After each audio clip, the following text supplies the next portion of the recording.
Smoke climbed like green serpents through the air above King's Landing, twisting higher than the outer curtain walls, until even the seagulls wheeling over Blackwater Bay banked off in alarm. Within the city, bells clamored out a dozen frantic warnings, but their clanging only frayed already tattered nerves.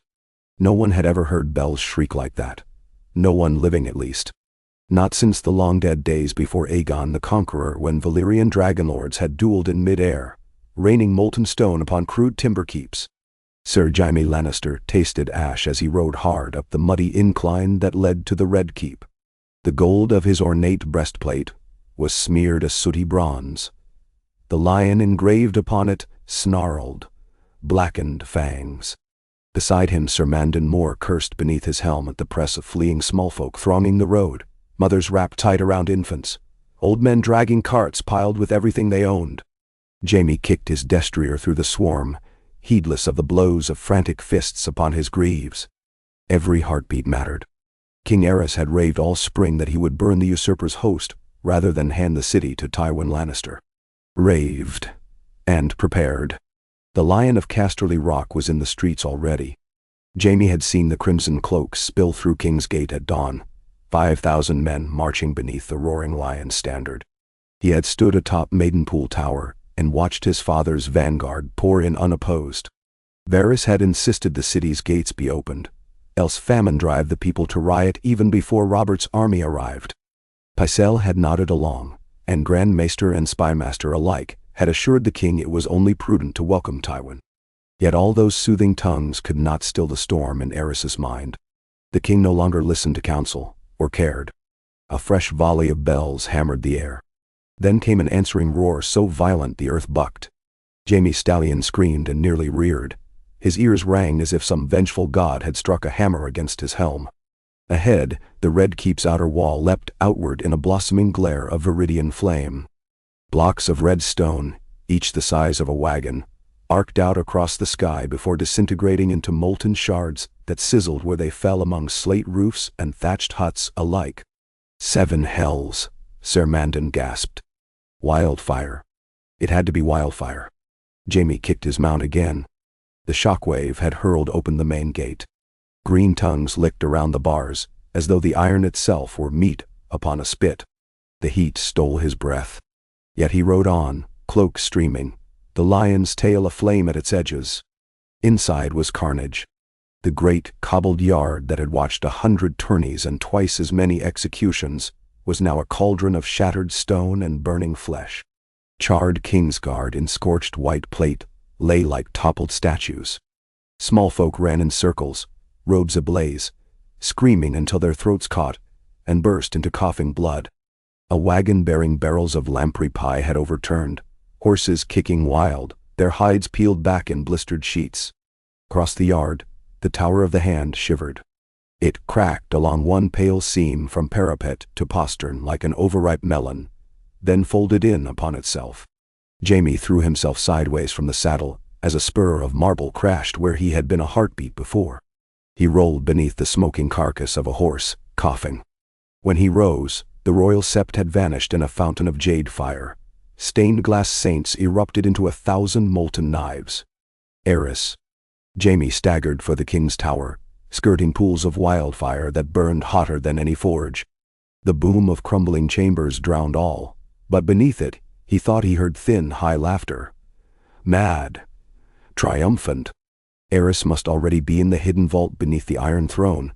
The great bronze jars opened. Torches hurled in. Slowly, Wisdom Rossart had counseled, let the green seep through hidden channels that run beneath the keep. When Robert breaks your gate, the city will detonate in a single divine instant. But Tywin had broken the gate before Robert. That turn in the game board had driven the king to light the fuse at once. He would give the city to no one. Jaime burst into the throne room, just as the last of the Targaryen banners caught fire. Above, the domed ceiling had already cracked, and candle soot mixed with wildfire smoke, hanging like poisonous fog. The Iron Throne loomed out of the green haze, red-hot edges shimmering. At its foot, King Aerys knelt in prayer, silver hair alight, arms flung wide to the roaring emerald furnace that poured from fissures in the floor. "Your Grace," Jaime shouted, though only a hoarse rasp emerged. He pulled free his sword, but its gilded hilt scorched his palm. The blade glowed dull orange. Another detonation, closer, hurled a sigil-stamped floorstone across the hall.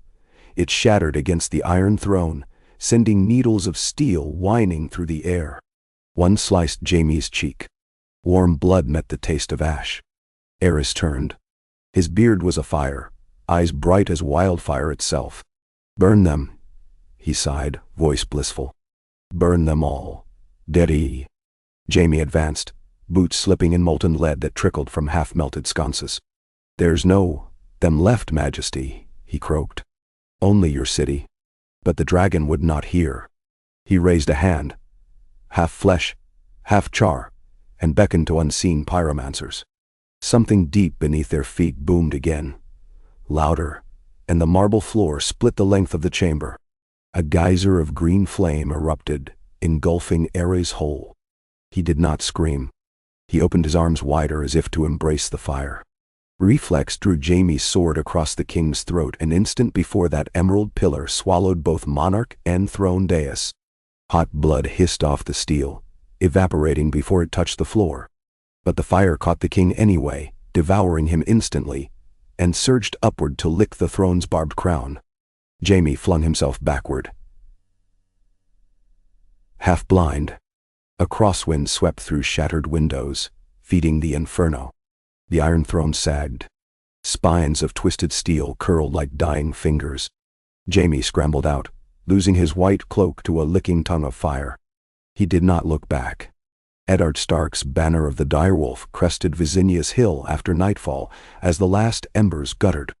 Men wore soaked leather bandanas across their mouths, yet the stink of burning flesh seeped through, cloying and clinging. Ned had seen the torches from miles off, a wavering orange corona all around the Red Keep, but nothing could prepare him for the sight itself. The once proud fortress was a blackened shell. Only the east face still stood intact, its towers glowing ominous gold within, like lamps in the eye of a dead leviathan. "Seven save us," murmured Jory Castle, his hair powdered gray with ash. Ned dismounted. Cinders crunched underfoot. "Send riders to find Lord Stannis' ships," he ordered. "They must stand off the mouth of the Blackwater until we know the fires are quenched. No vessel should dock while embers remain." He paused. "And send word to Robert atop Aegon's high hill. Tell him his kingdom lies in ruins." The truth was harsher still. If rumor carried, Robert would hear that his future throne was gone, his queen burned, his realm smothered under green fire that would not die. It took a maester's art to extinguish wildfire. Water only spread it. And the Guild of Alchemists had perished with their king, their secrets burning in their tongues as they writhed. The gods alone knew how many casks had detonated, and how many yet slept unseen beneath the streets, waiting for a footfall to rouse them. A smother of wings fluttered down. A raven, black feathers dusted with gray, settling atop a split gargoyle head.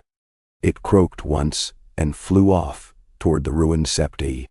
Ned's gaze followed and narrowed upon a figure picking through the rubble with deliberate care.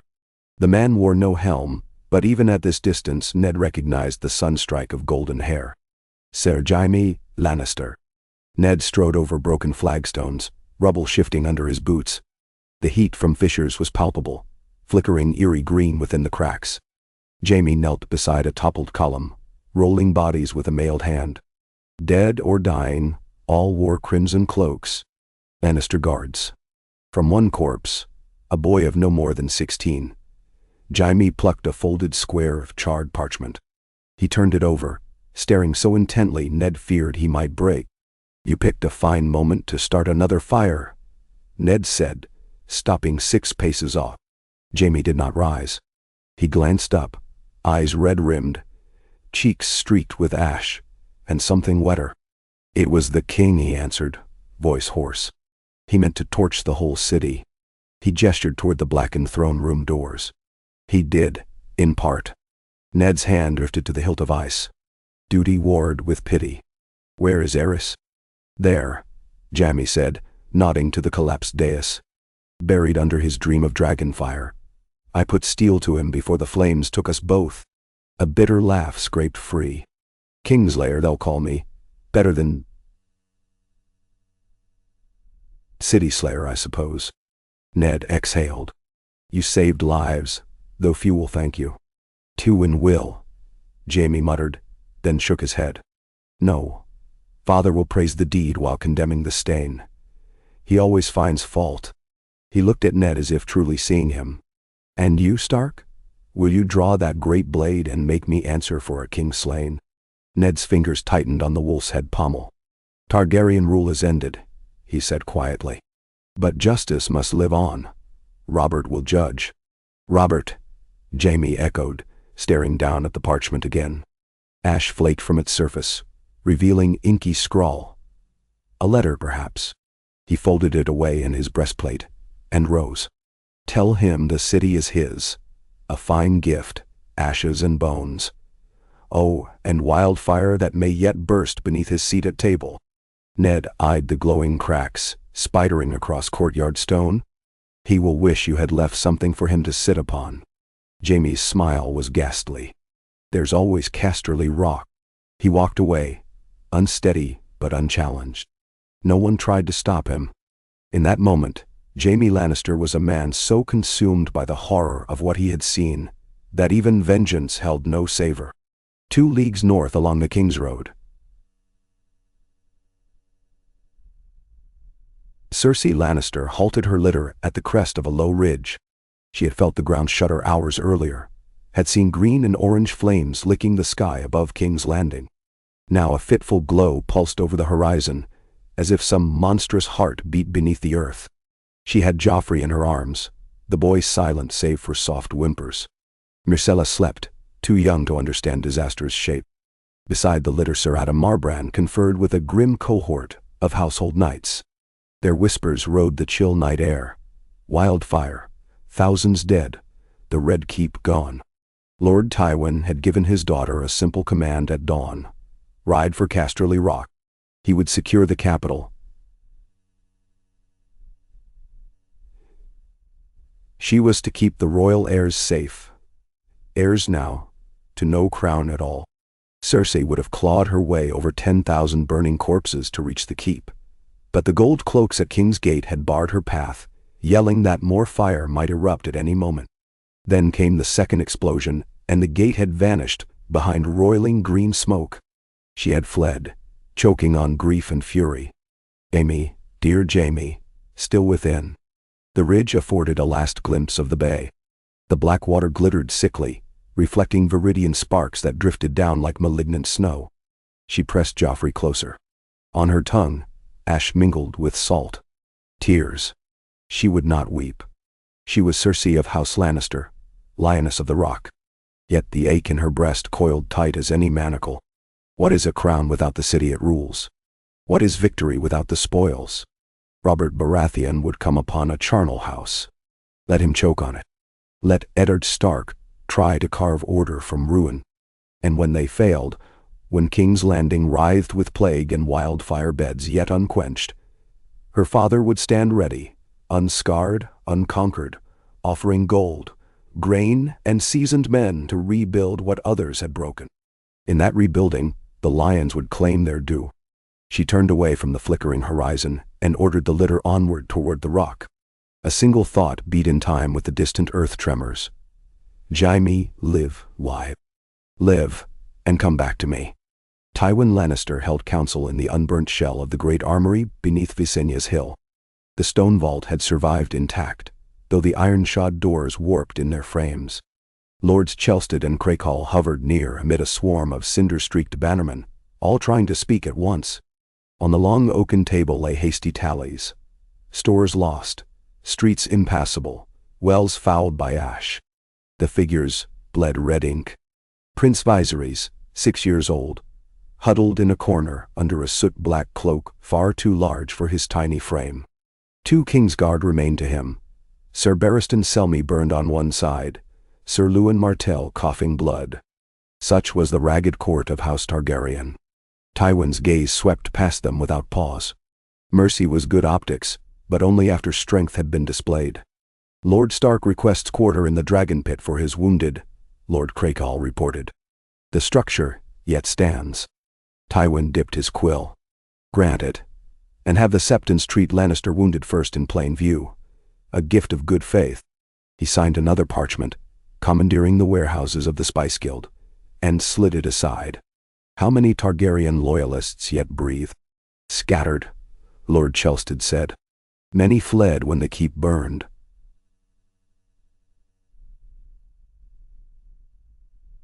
Some small folk speak of dragon spawn haunting cellars, breathing green flame. They fear to go near. Tywin's mouth twitched. Fear was a blade sharper than any sword. Yet wildfire caches left undetonated posed a dire threat to victor and vanquished alike. Set the Alchemist's Guild to rooting out every last jar. Offer double coin for each cask delivered intact. Any fool who cracks one in search of easy fire will answer to me. Crakehall shifted. The alchemists are mostly dead, my lord. Those who survived are half mad. Skin sloughing from burns. Tywin set down his quill. Then find men with iron nerves and no fear of dark, wet tunnels. He looked to a grim-faced sellsword captain. How does Bravos deal with slow-burn naphtha? Saltwater floods, lord, the man answered. But wildfire floats. Tywin drummed fingers upon scorched oak. A nightmare, yes, but one that could be turned into legend. Let the annals say Tywin Lannister tamed the fires that had devoured a capital. Let Robert Baratheon see, upon his arrival, a city already kneeling to the lion. An uproar at the door.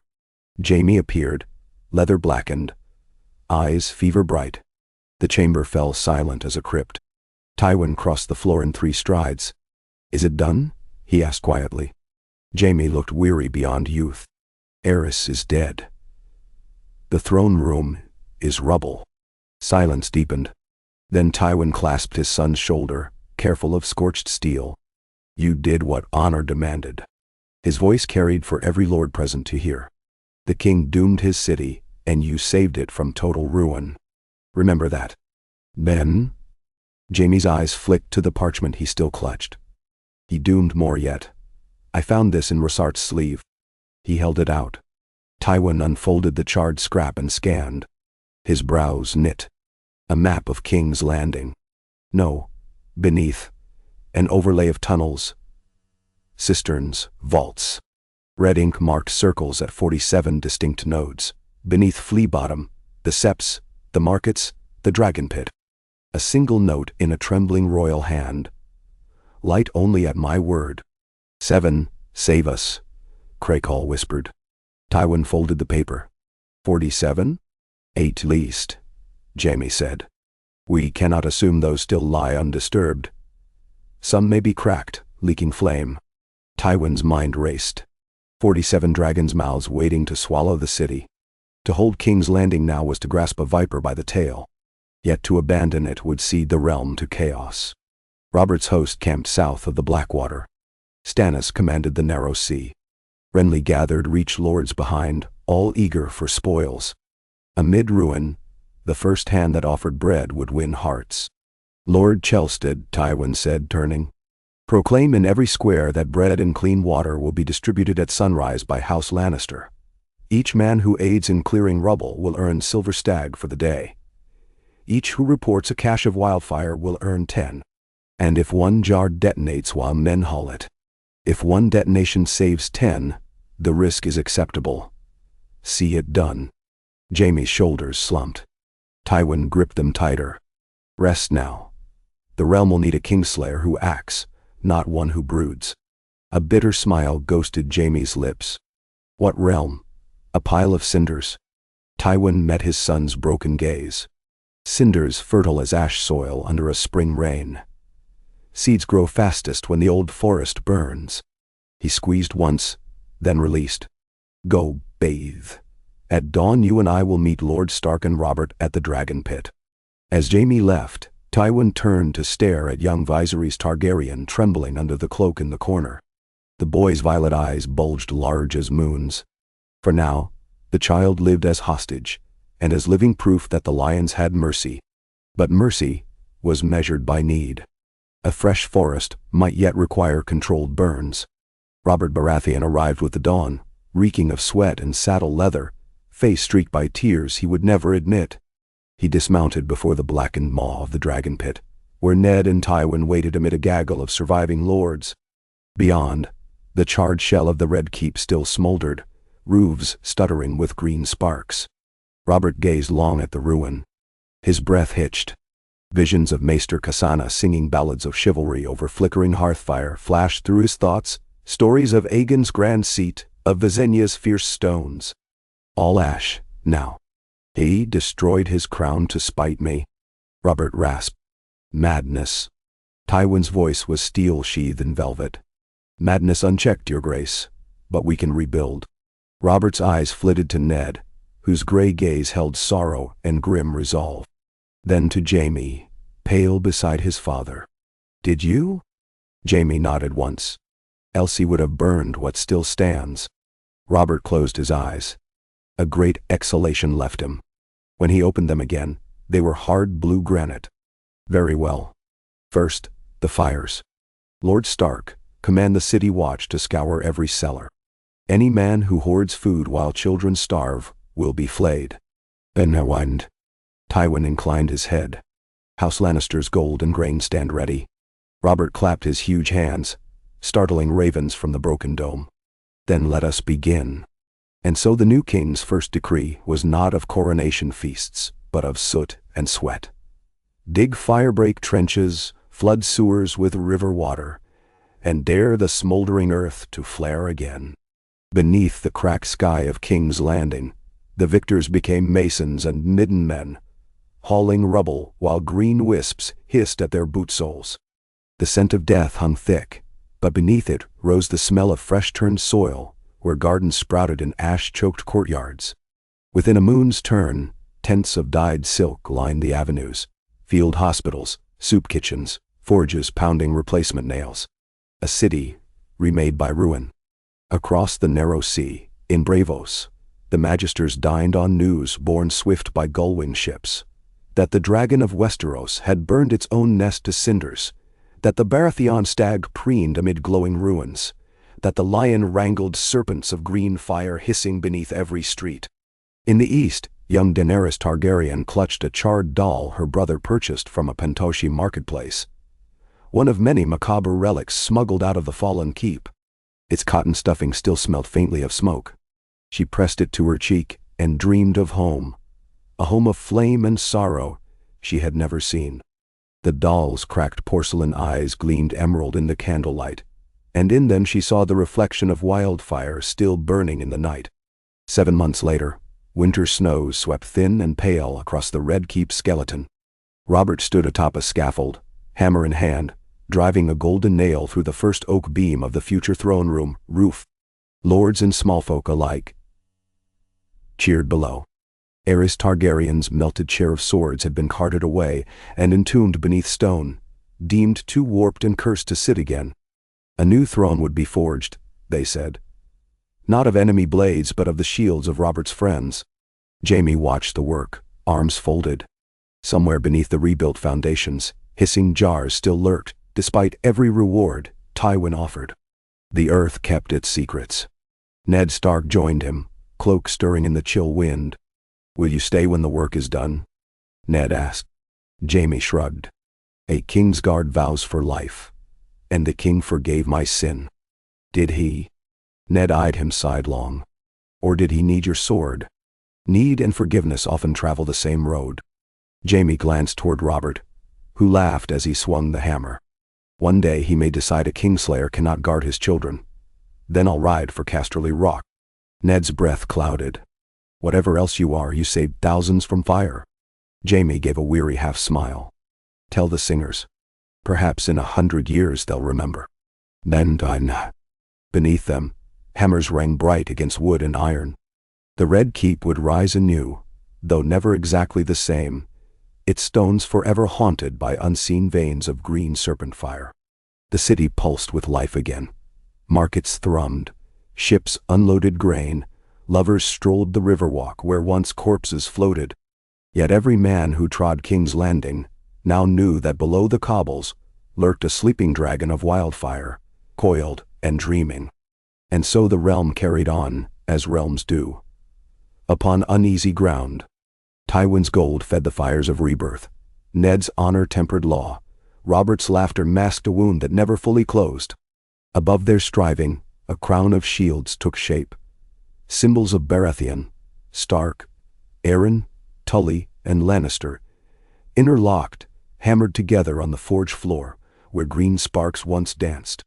The sun set crimson over Blackwater Bay, igniting the sea's surface like rippled steel.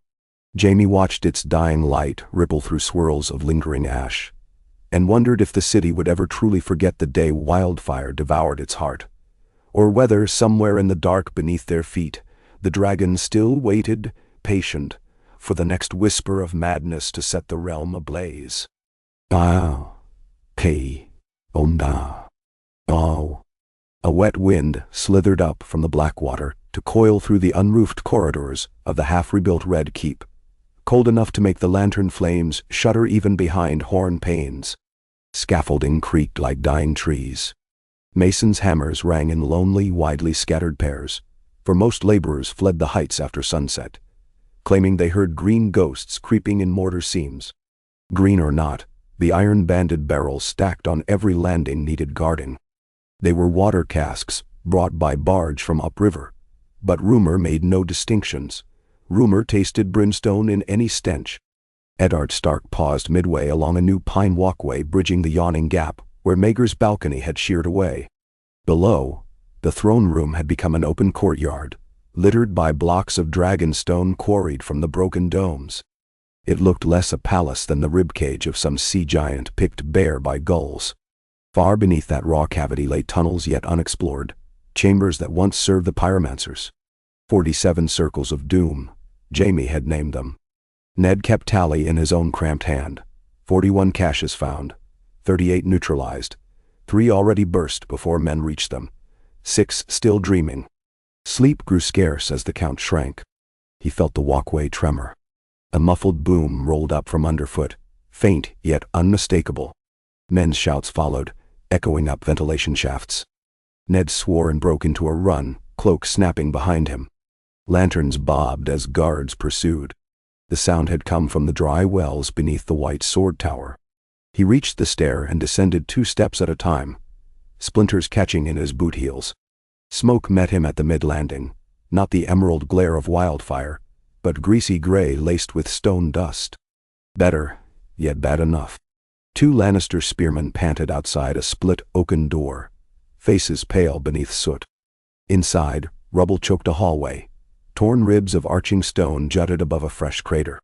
A rivulet of black water hissed into the hole, spitting steam. Sir Brynden Tully crouched at the rim, cheeks streaked with sweat despite the chill. "Quarry charge," he said as Ned knelt. They set a shaped powder pouch to breach a sealed passage. Too strong, or the stone too frail? Shaft collapsed. The blackfish's gravel voice barely rose above distant coughs. "Any men caught?" Ned asked.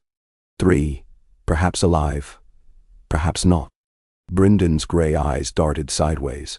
And the scent. He needn't finish. Ned smelt it too, a sickly sweetness under the char. Wildfire vapor lingered in recesses as fine as gnat wings, invisible yet lethal. One spark and a fresh crash shook loose pebbles. Ned stood. Rope ladders. Helmets soaked in brine. "I'll go." Brynden caught his elbow. "You are the hand, and we are 2 steps from young ashes turning old. Let me." Duty pressed back, but no man commanded the blackfish better than himself. Ned surrendered the coil of rope from his shoulder, clasped his forearm, and watched Brynden slide over the lip, feet finding purchase where shattered blocks formed a treacherous stair. Lanterns ringed the breach. Minutes stretched thin as garrote wire. At length the blackfish's shout drifted up. Found them. 1 crushed, 2 breathing. Relief washed cold, then new fear. Hauling them risked dislodging more stone. A rasp of boots announced Stannis Baratheon. Black mantle sewn with the crowned stag aflame. He surveyed the pit, jaw clenched. "The city will crack open as an egg if we keep butchering its bones." Ned wiped grit from his brow. "Is your brother prepared to halt rebuilding for a year while we map every underground passage, The people hunger for shelter as keenly as bread. Stannis' mouth twitched. Robert hungers only for the applause when he mounts his new throne. Another Senate, the finest artisans of the Stormlands, arrive to gild the shields above the dais. All very splendid, until the floor melts. Ned had learned to weigh Stannis' words not by warmth, but by iron. Send your best earth diggers, he urged. Pay them double, triple, then. Any less, and they'll flee to the reach. Below, the rope tautened. Bryndon's helmet poke above the rim. Then the limp form of a mason half sprayed with blood. Men heaved. Ned ignored the ache in his right shoulder as he helped draw survivors up. One lad coughed green flame, flecked with bright sparks that winked and died in the damp night air. If the gods were kind, his lungs had breathed vapor so thin it would scar rather than ignite. Stannis watched impassively. The cost mounts, he said. In coin, in lives. Better the cost now than the whole city later. Tell Robert. The Lord of Dragonstone turned on his heel and strode off, boots crunching grit. Ned looked at the rescued men. One moaned for mother. The other stared glassy-eyed at embers only he could see. He called for a litter, then paced away to think. Somewhere far below, 6 phantom serpents still slithered in darkness. That dawn, bells called lords to the Tower of the Hand. Robert's council met in a draughty chamber, hung with new crimson carpets to hide cracks, no plaster yet mended. Jon Arryn presided by custom, Grand Master Pycelle by volume, Varys by insinuation, Tywin by silent, heavy presence. Jaime stood behind his father's chair, white cloak clean at last, though shadows roosted under his eyes. Robert barreled in late, cloak soaked with horse sweat, smelling of the tiltyard. Who dares wager against me? He bellowed, slapping Ned's back hard enough to jolt bruised ribs. I unhorsed Lord Rowan thrice in 5 tilts. Rowan is sick with flux, Pycelle murmured. Bah, the flux of fear. Robert flung himself into a high-backed chair. Now, matters of state. What's a fire? Bandera. Tywin slid a parchment forward. Food stores. We hold enough grain to last through winter, but spring plantings lag. The Riverlands lost 2 harvest moons to raiders and smoke glare. I propose importing Taroshi wheat. Robert frowned. Their tariffs bite. Less than famine's fangs. The Lord of the Rock flicked pale dust from his sleeve. Jon Arryn added, we might offset cost by leasing crown lands in the Crownlands to Myrish vintners. Their coin is eager. Robert waved a meaty hand. Do it. Next, Dorda. Varys folded long fingers. A humbler spark, your grace. Word came by Gull last night that Prince Viserys and his sisters sail from Myr to Bravos, escorted by the Sea Lord's own galley. The free cities pity orphan dragons, or fear them. Them? Let them pity. Robert reached for wine. A babe and a silver-haired stripling? Scarcely frightened me. Tywin's golden brows arched. Pity is not always passive. Bravos may shelter claimants as bargaining chips. Ned spoke before temper rose. Viserys is 6 and Daenerys nearly a babe. Hostages they may be, rivals they are not, for years yet. Jaime's voice cut in, smooth steel. Years pass swiftly where gold flows. Robert drained his cup. If Bravos wants meddling, we'll remind them how Dragonstone burned when it forgot to bow. Stannis stiffened. Dragonstone had not burned, but lay heavy with snow and disused forges, the king's ignorance flippant. Ned saw the hurt flicker behind his eyes. Pycelle coughed. Mayhaps a token envoy bearing gifts cud. No gifts for dragon whelps. Robert slammed his cup so hard wine leapt. Enough soft talk. On to the wedding. A hush answered. The king's gaze roved faces until he found Ned. You've not forgotten, old friend. Ned stiffened. I have not forgotten anything these days. Whose wedding? Why, that of young Sansa to Prince Joffrey, of course. Seal Stark and Baratheon, north and south. The city heals faster when banners braid. He grinned, but the smile fell as Ned's jaw set. "Come, Ned. You agreed months past." "I agreed to discuss the possibility when both children were older. My daughter is but 11. She longs still for lessons with Septa Mordain, not a betrothal scrawl." "Betrothal harms no maid," Tywin observed. "Years remain before consummation. Alliances forged in youth endure longest. Then, the North counts allegiance in oaths, not in rings sized for children," Ned answered. Robert's face flushed. "Is my crown too thin a trust?" Silence lengthened. Then Jon Arryn raised both palms. "We table this for another moon. Let the masons finish a roof before we hang banners beneath it." Robert muttered but nodded. The council moved on, though the air stayed tight. When the session broke, Ned lingered near a cracked window, gazing over tortuous streets where food queues wound like gray worms. Jaime drifted near. "She will refuse him in the end," the Kingslayer said quietly. "Joffrey?" Ned asked. "Or Sansa? Both refuse each other, though neither knows yet."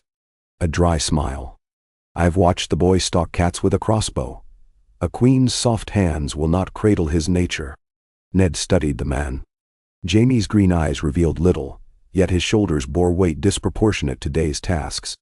"Your father pushes hard," Ned said. "As always. Rock or skull, strike one with a hammer, and the other will break." Jaime glanced beyond Ned to the north-facing sky. "Beware. He molds Robert now, but finds you stubborn clay."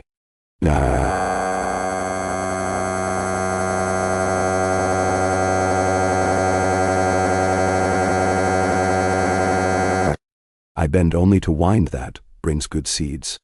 Beware still." Jaime touched 2 fingers to his brow and strode off, cloak swirling like a white wave. The dragon pit rose on the far hill like a broken beehive, now converted to triage. There Ned found Catelyn.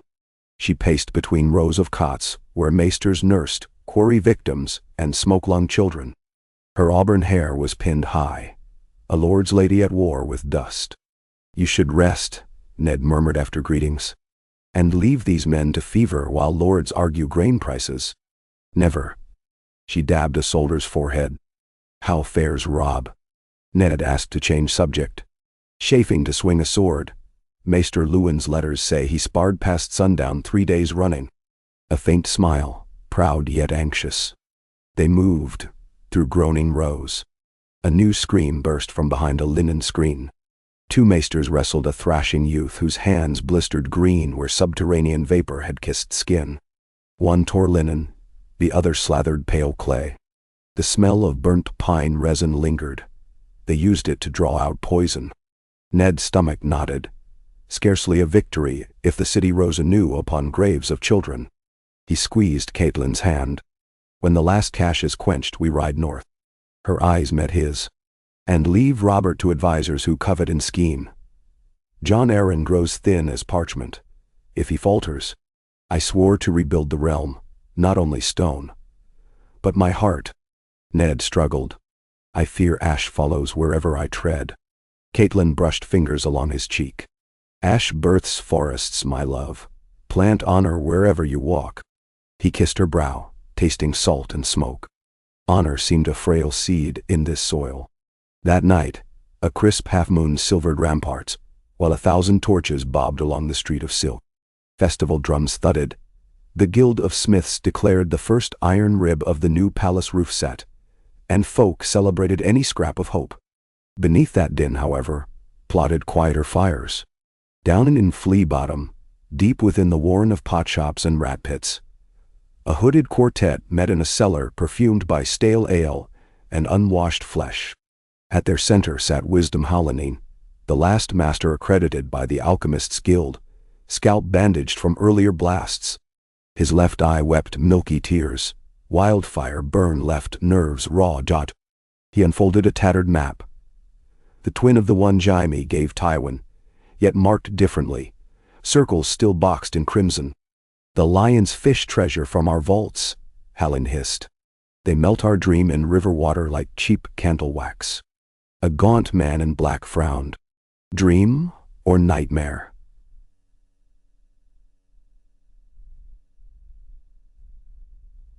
Half my cousins lie burned by your craft.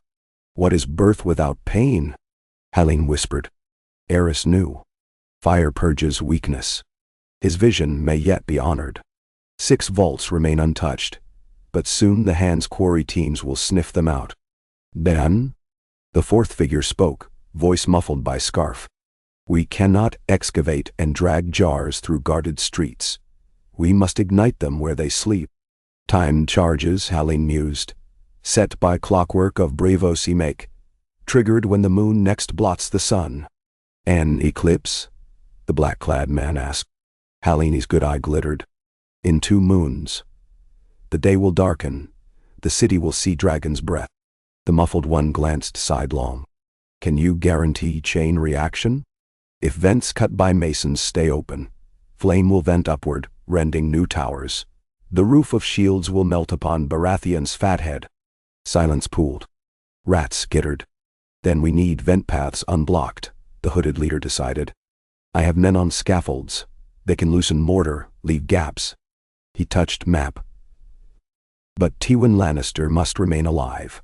Ash is fertile, yes, but it needs coin for seeds. The lion's hoard will fund our regrowth afterward. Helene's lips twisted. You would crown Lannister? I would crown chaos, the leader answered, pulling hood back to reveal red hair cropped short and a face pocked from pox. He was no highborn lord, yet cunning lit his eyes. In chaos, Sel's words thrive, and gold shifts hands like dice on a board. Helene bowed his head. So be it. The fire remembers its master, not its fuel. They sealed the pact with mulled ale, sprinkled with powdered dragon glass. Harmless, though symbolism mattered. When they left, Helene lingered alone, stroking the map. He pressed a blistered palm against one crimson circle near the dragon pit. Tomorrow, he whispered to ghosts. We begin. Varys carried rumors as a baker carries loaves, gingerly, yet proud of the aroma trailing behind. That week his little birds chirped of masons, bribed to knock holes in ventilation shafts, of foreigners seeking clockwork, of a one-eyed pyromancer haunting the ruined guild hall. He summoned Jaime under cloak of night. The meeting place.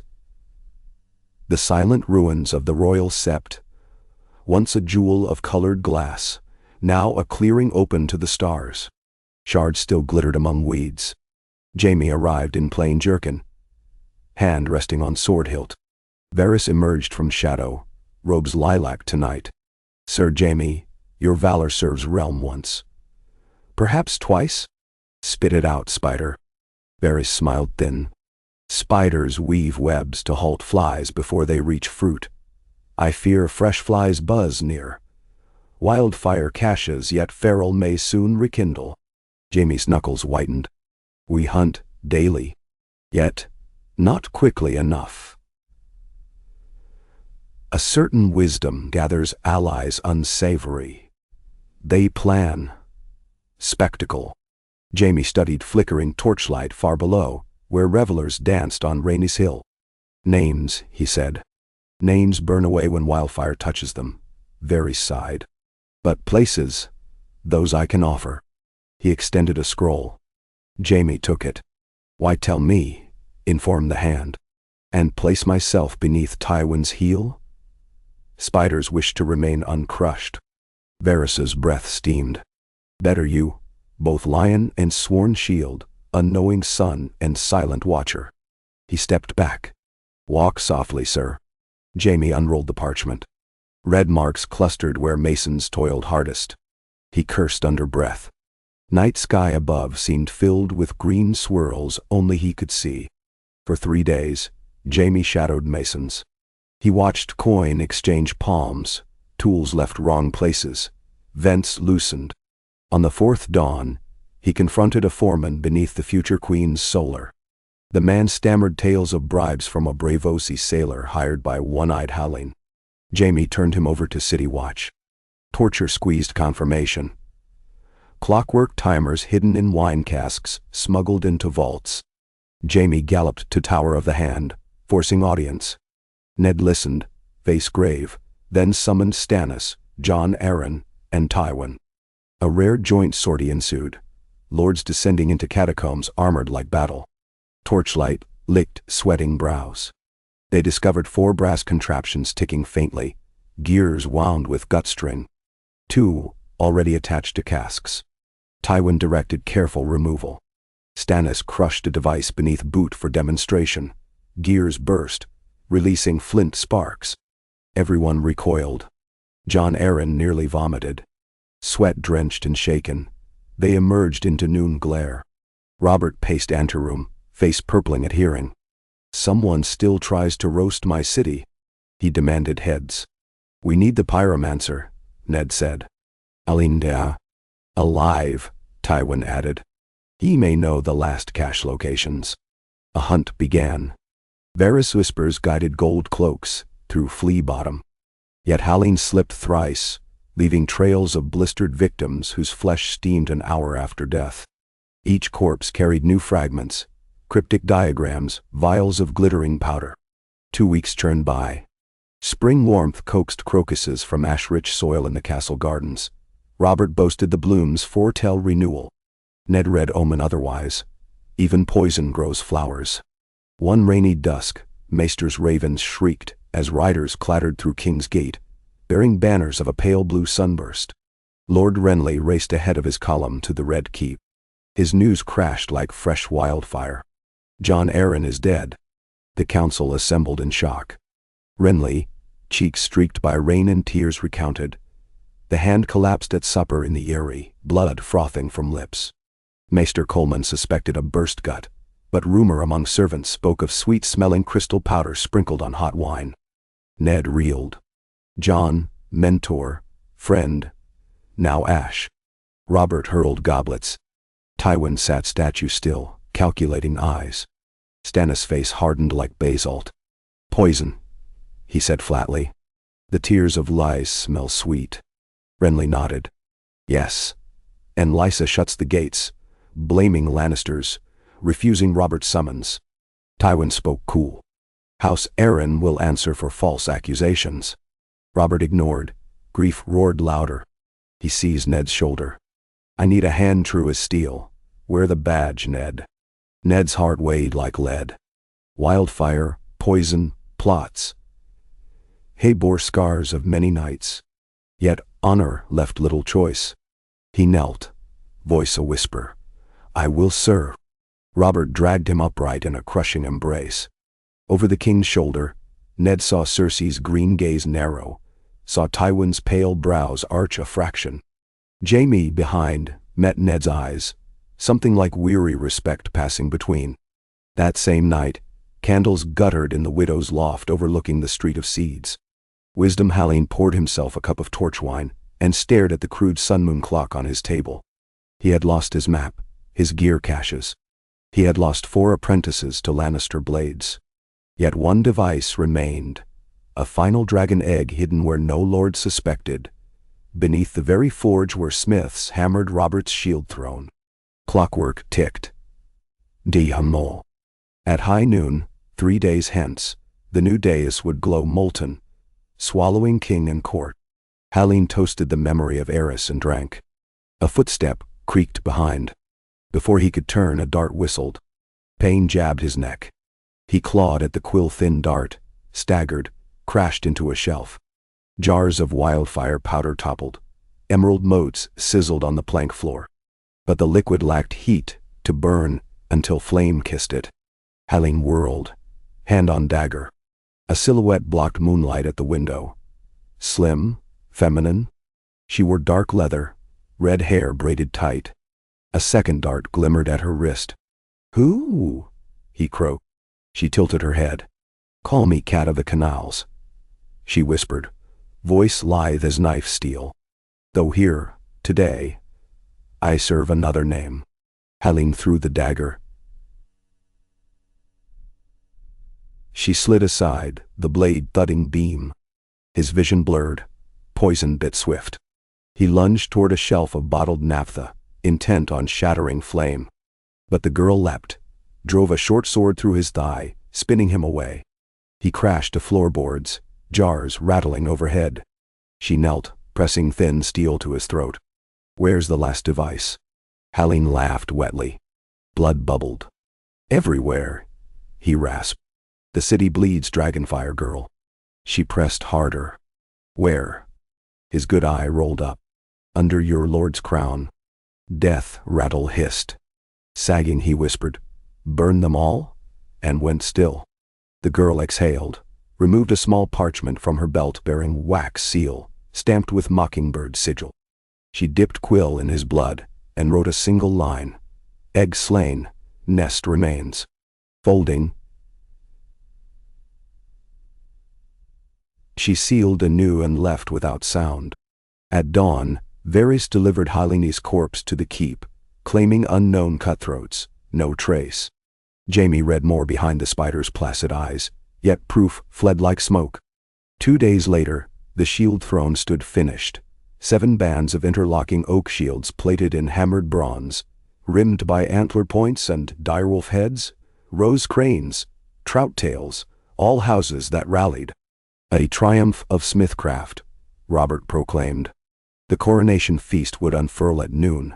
Under the same roof, the king's hammer secured month prior. Ned did not sleep the night before. Scrolls cluttered his solar. Hyllene's interrogations of captured masons, lists of missing powder flasks, movement logs of carts delivering iron ore. One cart never returned. Its driver found garroted outside Fisher Gate. Dawn's red fingers crept across parchment like warning tongues. Ned summoned the master of tunnels, an old stonemason named Baldric. Together, they scoured blueprints. Beneath the dais ran a forgotten drain to carry furnace smoke when the old iron throne had been forged. The channel had caved, they thought. But if reopened? Ned ordered torchbearers to the undercrypt 3 hours before ceremony. They pried iron grate. A breeze blew warm, too warm. Torchlight flickered green inside. The air charred hair on Ned's arm. 30 feet in, they found it. A lone bronze jar perched on stone cradle, clockwork affixed, final gear trembling. 2 rounds from detonation. Ned's heart hammered. Sand, Baldric whispered. They heaped damp sand over the device.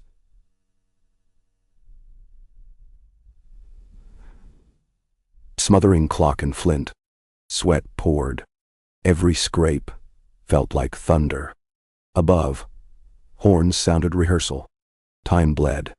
Slowly, carefully, they slid a broad shield of beaten iron beneath cradle, braced by oak beams. 4 men lifted, inch by inch, carrying death-soaked vessel back a long tunnel to a cold, wet cistern previously flooded. They submerged the jar. Steam spat. Emerald wisps hissed, then died. Ned sagged to knees, breath ragged. The city drew another. Ceremony proceeded late but unspoiled. Noontide sun glittered through cloth-covered skeleton beams, where future stained glass would one day glimmer. Robert strode up the aisle between ranks of cheering smallfolk. He mounted the shield throne, crown gleaming newly polished. When he sat, the bronze rang pure, not melting. Ned watched from the right of the dais. Across the hall, Jaime leaned wall, arms folded, cloak bright as snow. Their gazes crossed. A subtle nod passed. Tywin studied them both, unreadable. Cersei lifted Joffrey for the throng to see. The boy raised a stiff arm, expression tinged with confusion. Sansa, standing among other highborn children, trembled between delight and dread. Bards struck harp strings. Bells rang. Robert roared his oaths of protection. The crowd thundered answer. Yet for all the roar, Ned heard faint ticking still. Coast beat of clockwork memory. Wildfire jars quivered in dreams no longer but not forgotten. After feast, Ned slipped away, steel badge of hand heavy on doublet. He sought cool air atop ramparts. There he found Jaime again, alone. "We saved them today," Ned said. Jaime ran thumb along parapet. A city rarely thanks its saviors, but it never forgets its villains. Do you call yourself villain? You will call me Kingslayer before this game ends. Ned studied clouds creeping like smoke across setting sun. Perhaps. Yet today you were brother to whisper, guard to realm. Then? Jamie laughed soft. Tell that to the singers, Stark. Maybe one will trade his lute's silver for truth. He looked down at throng departing below. The city breathes, but I wonder, if Dragonfire sleeps, whose dream will wake it next? Ned thought of Cersei's sharp smile, of Tywin's counting gaze, of Braavosi captains ferrying pale-haired children, of Stannis' stern wrath gathering like thunder at sea. He thought of Jon Arryn's empty seat. Dreams walk among us already, he answered. Our task is to meet them with eyes open. Jamie nodded once, pushed off the wall and strode away into dim stairwell, footfalls echoing like distant drums. Ned remained, watching last light gild the skeleton keep, listening to hammers resume as night crews took up tools. The Red Keep would rise, yes, but beneath every fresh-laid stone curled the memory of green serpents. He wondered if generations hence children would chase those ghosts in play, or if one mad hand would lift the torch again. In the hush, he heard faint crocus leaves rustle in garden beds below. Ash soil nurtured stubborn life. Perhaps honor could sprout likewise, fragile yet resilient, yearning ever upward toward sun. Ned drew breath of smoke-tainted spring and turned toward the stairs. Dawn's work awaited, and winter, he knew, was always coming, even to a city baptized in fire. Okay. No. Dawn seeped like pale wine through ragged window cloths over King's Landing. A sea mist rolled into the city, smoothing edges of scorched stone and masking the lingering smell of charcoal and singed flesh that had haunted every street since the fall of the Red Keep. Ned Stark rose from a narrow pallet in the Tower of the Hand, washed in water gone lukewarm, and clipped the silver direwolf clasp to the throat of a fresh gray doublet. His dreams had been filled with ticking gears and emerald flares, with Jon Arryn's voice fading into crackling ash. No raven brought release from that torment, so he carried it with him down the spiral stair. Guards saluted as he crossed an unfinished passageway roofed only by canvas. Beyond the flap, the air smelled of wet clay, but already masons hammered at scaffolding that prickled the sky like splinters. The shield throne waited in the half-made hall for Robert's morning audience. Ned paced through stacks of timber, and caught not the ring of clockwork in his ears this time, but his own pulse. 2 knights in crimson cloaks blocked Littlefinger from entering. Petyr Baelish's smile made it seem a game, but Ned saw frustration leak from the corners of his eyes like spoiled milk. He waved the guards back. "My Lord of Harrenhal," Ned greeted, letting courtesy weigh heavy. "You asked for audience." Baelish bowed too low, cloak sweeping sawdust. "My Lord Hand, the king keeps late feasts, and later councils. I feared you'd vanish to the crypts."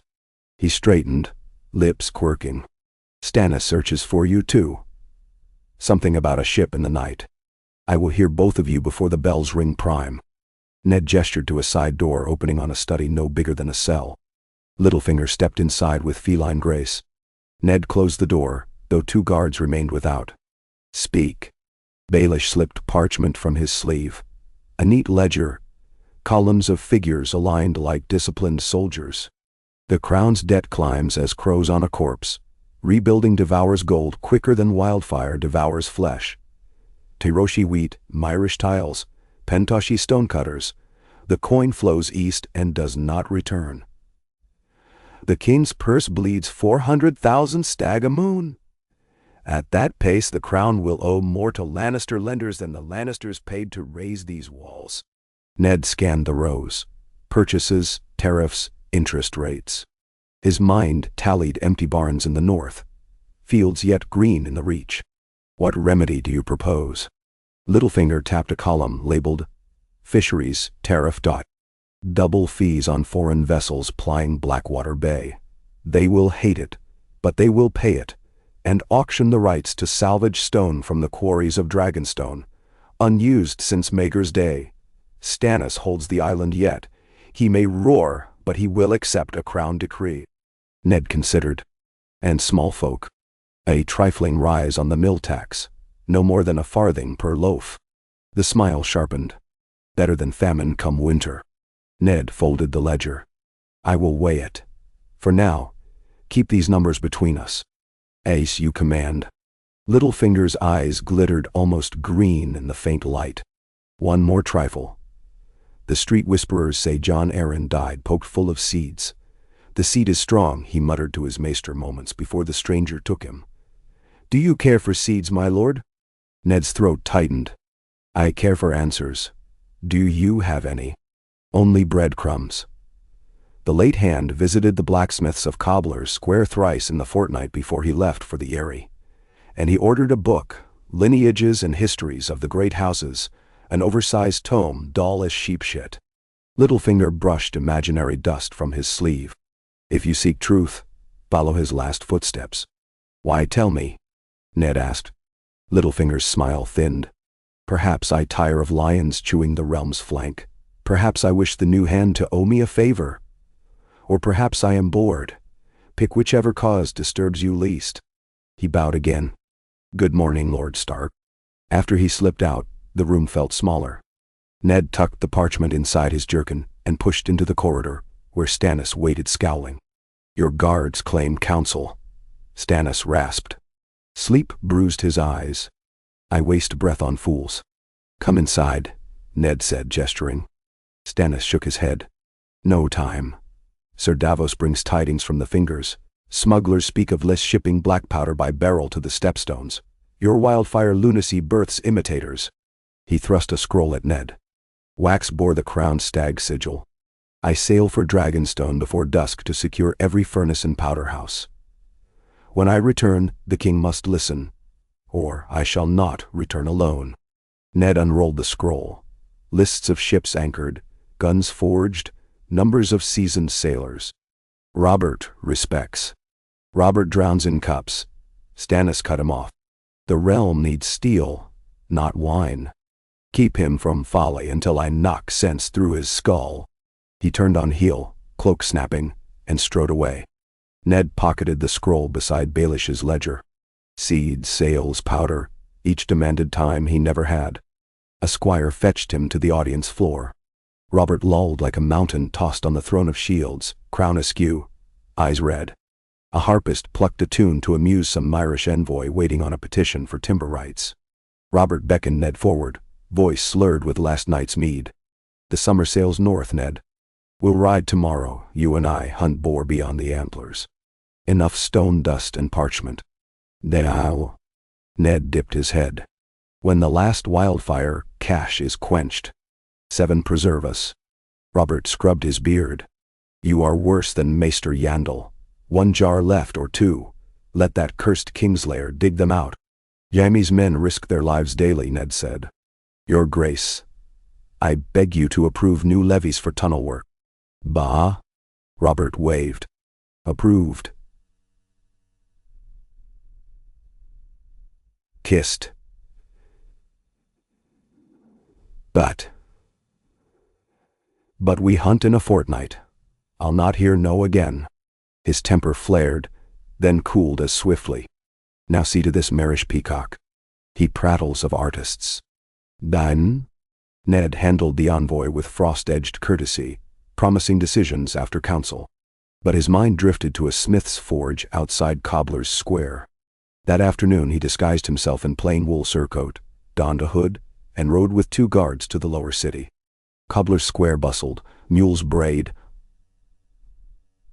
Hawkers cried pies fresh from lard ovens. Children chased each other round blackened pillars that once buttressed the Dragon Gate. A new smithy squatted where 2 houses had burned down. The sign showed a maul and anvil. Inside, heat pressed like a hammer. Sparks shimmered. A wiry apprentice hammered at a sword blank. The master, heavy arms inked with sailing knots, quenched a blade. Ned stepped forward. I seek the boy called Gendry. The master frowned. Hammers keep better names than bastards. Who asks? A coin clinked onto the bench. Eddard. Ned let the hint rest. The master jerked his head. The apprentice approached, sweaty hair stuck to brow. Ned's breath caught. The eyes were clear blue, but the black hair, the shape of cheekbones, the mouth, Robert's likeness chiseled in younger stone. What do you want? The boy asked. I wish to know why the late Lord John Arryn visited you. Gendry wiped his forearm across his face, leaving a soot smear. He asked questions, wanted to see my arms, paid for the first set of apprentice tools I ever owned, said a workman should know his worth. And what words did he leave? The boy shrugged. Said I had my mother's eyes, never knew her. Master Mott says she died birthing me. Ned's mind raced. Did Lord Arryn bring others? Yes. A girl, pretty, red hair like copper. She smiled at me. He called her, Lisa? Or Lana. Something of the sort. He hammered mental nails. Arryn, his wife Lysa, but red hair. That sounded of Tully blood. He thanked the boy, gave another coin for tools, and departed. Back in the tower he pored over the tome of lineages salvaged from the ash-drowned library. A copy, singed at edges. Marginalia in John Arryn's hand, marked every reference to black of hair among Baratheon bastards. Beside it lay a scrap of paper, smelling faintly of sweet almond. The tears of Lys. John Arryn had died muttering about seeds. The seed is strong. Ned traced the pattern, dread spooling tight. Robert's sons, true sons, bore black hair. Joffrey's locks shone gold as sunlight on field of rapeseed. A knock broke the silence. Sir Barristan Selmy entered, one arm still bandaged from wildfire burns. Lord Hand, his grace commands your presence in the yard. At Ned's frown he added, he duels. Wine and temper, never a kind mixture. Ned followed. In the torch-lit training yard, Robert swung a blunted greatsword at Jaime Lannister. Sparks flew. Onlookers. Cersei, Tywin, Varys, Renly, watched with varying degrees of alarm or delight. Robert's blows came heavy but wild, while Jaime parried, feet dancing across gravel. Cersei's voice carried. Tire him, my love. Robert roared wordless challenge. Jaime ducked, slashed Robert's thigh guard, denting bronze. Tywin's brow creased. Ned strode forward. Enough. The king ignored him. Charging. Jaime met the rush. Swords clanged. Then Robert slipped on wet gravel. Jaime halted his blade a hair from Robert's neck. Silence. Robert panted, chest heaving. Jaime stepped back, saluted with sword. Robert's face rotated through rage, humiliation, and grudging respect. Laughter bubbled. Damn your pretty dancing, Kingslayer. Cersei clapped. The lion's grace triumphs. Robert sheathed blade with a grunt. Pour me ale. He stalked off. Jaime's eyes flicked to Ned, unreadable. Later, Ned visited Jaime's chamber. The Kingslayer cleaned sword oil from lion-engraved steel. Come to demand my head for unkingly bruises. You held back, Ned said. Heavier guilt, if I hadn't. Jaime set cloth aside. You look hunted. Truth hunts me, Ned replied. He met the green gaze square. John Arryn died for secrets of seed and branch. He found proof Joffrey is not Robert's trueborn. Then tell. Jaime froze, mask slipping to raw consternation. He recovered quickly, voice low. That claim topples kingdoms. Truth stands where the crowns fall. Jaime braced hands on table. You cannot throw it naked before the small council. Tywin would summon swords. Cersei would unleash every poison left in Flea Bottom. And Wildfire still sleeps. Ned exhaled. What would you have me do? Choose the enemy least likely to burn the city. Jaime's bitter smile returned. My sister loves her children beyond mercy. My father loves legacy. Robert loves little that lives, save wine and memory of battles won. Which love is safest? Ned turned to the open casement. Moonlight glimmered on the broken dome of the royal septee. Safe paths vanished with the old keep. Only righteous ones remain. Righteous has a price. Jaime's voice was soft. I paid it the day I slew my king. Ned left without answer. That night a subtle dread slipped through the keep. Rumor spread of the shrouded star, a comet seen in the west, tail green as wildfire. Omen mongers claimed dragons would rise under such light. Others said it was the breath of Rhaelor, burning the false. Fires blazed high in tavern hearths as dock workers traded stories. Somewhere below, Littlefinger's birds chirped. Varys' spiders spun. The following dawn, Ned sought Cersei in her solar. She received him in flowing silk, the color of new forged copper, hair woven with emeralds bigger than peas. Sunlight framed her like a living flame. "My lord hand," she purred. "Does northern chill drive you to warmer chambers?" "I come with counsel." She poured sweet iced wine. "Counsel or warning?" He accepted no cup. "Your Grace," he began, though the honorific tasted brittle, "3 secrets crack the throne you share. One is the debt. Left unchecked, it will bankrupt the crown. Another is wildfire. It yet festers beneath our feet. The third is parentage." Her green eyes narrowed. "Dangerous word." "I served your father in battle," Ned pressed. "I know the lengths to which a lion protects its cubs. But the realm's peace rests on lawful succession." Cersei rose, skirts whispering. "You would disinherit my son?" Her voice trembled. "Rage or fear?" "Robert must be told. In time. Perhaps you both leave court for some months. Let rumors dim, arrange." "You suggest exile? Withdrawal?" "While little bird watchers peck at corpse of my pride." She stepped close. "You speak of lawful heirs. Robert has scattered bastards from here to Casterly Rock. How many crowns shall we cast for fit?" "None," Ned said quietly. "Only truth. And truth says the seed is strong." Cersei's palm cracked across his cheek. "Truth is forged by power. Keep your northern honor. I keep my children." She turned away. "Leave before I summon guards. Or my father." Ned bowed stiffly and left, cheek stinging. In the corridor he nearly collided with Varys gliding like dusk. "Ah, my lord hand," the eunuch cooed. "I fear tempers burn brighter than watchfires this morn. Spare riddles." "No riddle." A fresh jar has surfaced, cracked, beneath the street of looms. "I trust your tunnelsmen hasten even now." At Ned's scowl he added, "This city's bowels groan. Calm nerves, else someone lights a match to hurry fate. Peace requires gentle handling." "Peace requires candor," Ned said. "Candor can be sharpened, like a blade. Then parry becomes murder. Choose your moment." Ned pushed past.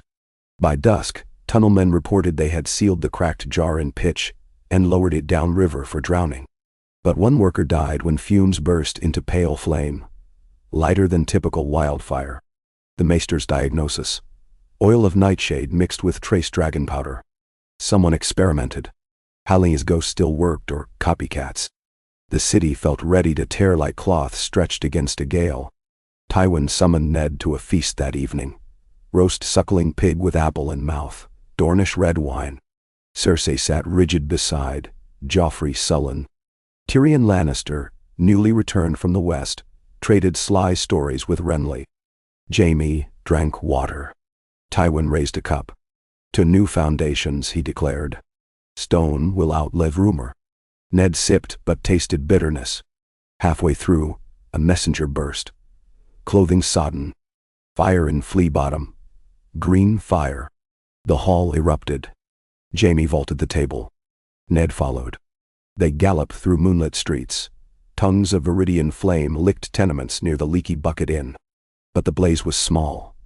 Someone had hurled a jar bled near to empty. Jaime led bucket lines. Ned's guards cleared gawkers. Within an hour, only steam rose. In the ashes they found a sigil scorched into a beam. A mockingbird. Littlefinger's warning? Or false flag? Jaime stared long at it. "Your enemy's crest carved in kindling ensures blame," he muttered. Next dawn, Ned confronted Pettier in the council chamber. Baelish feigned shock, swore innocence. "A thief stole my seal weeks past. Why blame me for any scrawl?" "Then, because you relish chaos," Ned said. Baelish's smile vanished. "Chaos fed this realm since the conquest. I but ride the tide. I did not light that fire, yet I will profit, as will you, if you stand clear when sparks fly." Ned slammed fist. "Men died. And will again, unless you choose sides. Tywin sharpens claws. Cersei grips Robert's throat while Jaime aims to steady his hand. Which beast of that litter can you tame? Ned left furious, but Baelish's words echoed. The next se'night, Robert insisted on his hunt. The morning they rode out, Ned caught a flicker of gold behind draperies. Cersei whispering with a black-hooded man whose eyes glinted green. Poisoner. Spy. Before Ned could move, they vanished. He resolved to watch Robert closely. The king drank deep at camp, boasted of boars he slew youthful. Night came cold. Ned kept cup from Robert's hand, offering watered ale. Yet by dawn Robert had found wine. Skin flushed, he lurched into the brush with spear. Ned followed tracks but not swift enough. He found broken shrubs, blood on leaves, but only a wine-skinned piglet squealing in a snare. Robert reappeared hours later. Sober, empty-handed, muttering of shadows moving in the trees. Back in camp Robert collapsed, feverish. Maester Ibro's pried dried purple berries from the king's beard. Deathberries, though none had burst. The boar never touched him. Poison again? Ned questioned all, but Wineskin vanished. They hurried back to King's Landing. Robert recovered after 2 days of milk of the poppy died out. Cersei stayed at bedside, cool cloth on brow. Ned watched her fingers stroke the king's hair, and wondered whose life she weighed. Word then came that Stannis' fleet sailed into Blackwater Bay. 52 warships crowded the river mouth. Their banners bore the fiery heartstag of House Baratheon. The next morning Robert convened council in the half-finished throne room, where echoes mocked every voice. Stannis strode in, sea-cloak crusted with salt, eyes blazing. While you hunted hogs, brother, Lysine powder ran through stepstones into Tyrosh. They test cannon that spit wildfire-soaked shot. I captured 3 barrels. He placed 1 iron-bound keg at Hall's center. Jaime stepped back, hand to sword. Stannis kicked the barrel. The realm cannot abide another dragon's breath. We must close the stepstones, tax shipping, hunt pirates to the last cove. Robert grimaced. Gold. Always gold. Then seize Lannister coin.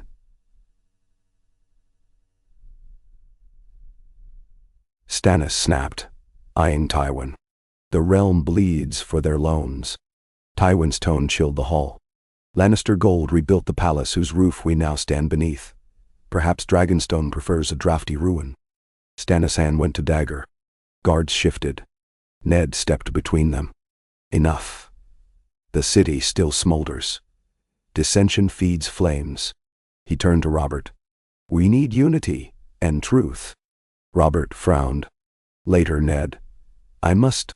Now, Ned said, voice iron. He recited the list of bastards. The Smith's boy Gendry. John Arryn's search. Silence stretched taut. Joffrey's eyes widened. Cersei froze. Robert's face drained. He looked from Joffrey to Cersei to Jaime. The resemblance struck him like a mailed fist. Gold hair, aquiline nose. He staggered. Say it. Ned's throat constricted. The seed is strong. Your lawful heirs bear your black hair. Joffrey has none. Gasps. Daughter? Renly stared stunned. Tyrion's brows arched. Cersei stood. Chin high. He is my son. That is truth enough. Robert's fury broke. He lunged, but Jaime stepped to intercept. Steel hissed as swords half drew. Tywin rose, hand aloft. If any man draws blood in this hall, the city dies. Wildfire waits, he said, voice like cold brass. Let us not trade crowns for ash. Robert trembled. He looked to Ned. Proof. Bring the boy Gendry, Ned said. And the barrel-chested baby born to the Pesco woman at the Mudgate, and the infant in the brothel on the Street of Silk. Compare them. Jaime sheathed, but eyes blazed. Cersei's face shuddered. Robert sagged on the throne, palm to temples. Leave me, he croaked. All but Ned. Lords filed out, reluctant, leaving Tywin last. He paused, gaze measuring Ned, then departed. The great door boomed shut. Robert spoke hoarsely. I loved her once. The song said golden autumn sun. But she's cold steel beneath. My children, false, all these years a cuckold. to the man who saved my throne." Bitter laugh. Ned approached, placed hand on friend's shoulder. "The realm comes first. We must plan." Robert's eyes hardened like ice on Winter Lake. "Take Joffrey into custody. Quietly. Guard Cersei, but harm none. Summon Stannis. Hay is next in line." Ned nodded, though sorrow gnawed. Robert seized parchment. Scrawled order naming Eddard Stark protector of the realm, until the rightful heir is crowned. Seal dripped, wax.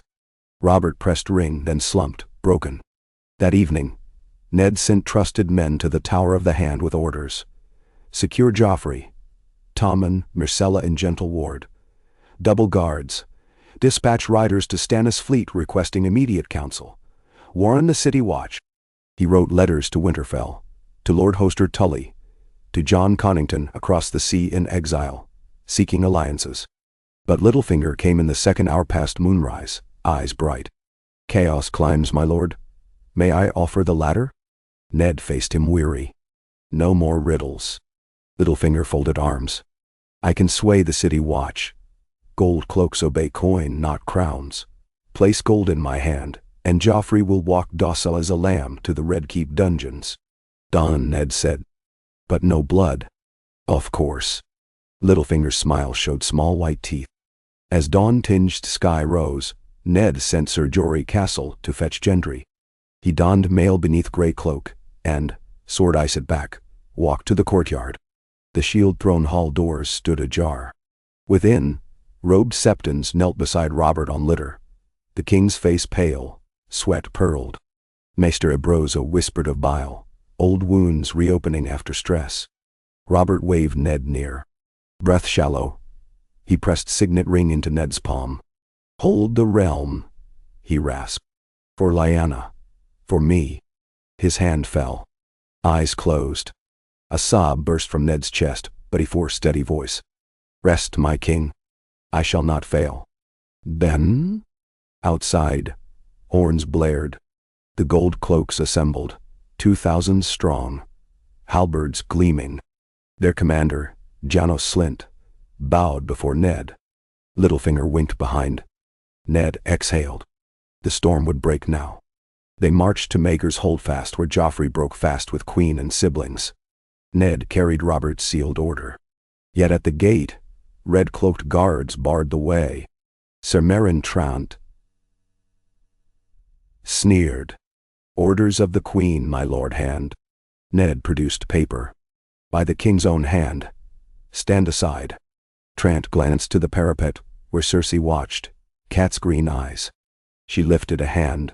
A single clap. Gold cloaks shifted. Spears rattled. Ned looked to Slynt, who smiled apology. "I serve the city," he said. Halberd butt smashed Jory's knee. Blades flashed. Ned's men shouted, fought vainly. In moments blood spattered flagstones. Will and Tamard fell. Jory died with sword through throat. A mace shattered Ned's leg. He crashed. Littlefinger kneeled, dagger at Ned's neck. "I did warn you. Chaos is a ladder, and you, my friend, refuse to climb." Guards dragged Ned to cells. Above, bells tolled, not for Wildfire, but for a dead king. Robert's body lay cooling, but Cersei moved faster than wrought. A new royal banner of stag and lion entwined unfurled over the half-built keep. In the black cool beneath, wildfires of another sort flared. Stannis' fleet weighed anchor, sails snapping. Far north, ravens winged to Winterfell. And in Bravos, a girl with violet eyes watched green comet tails.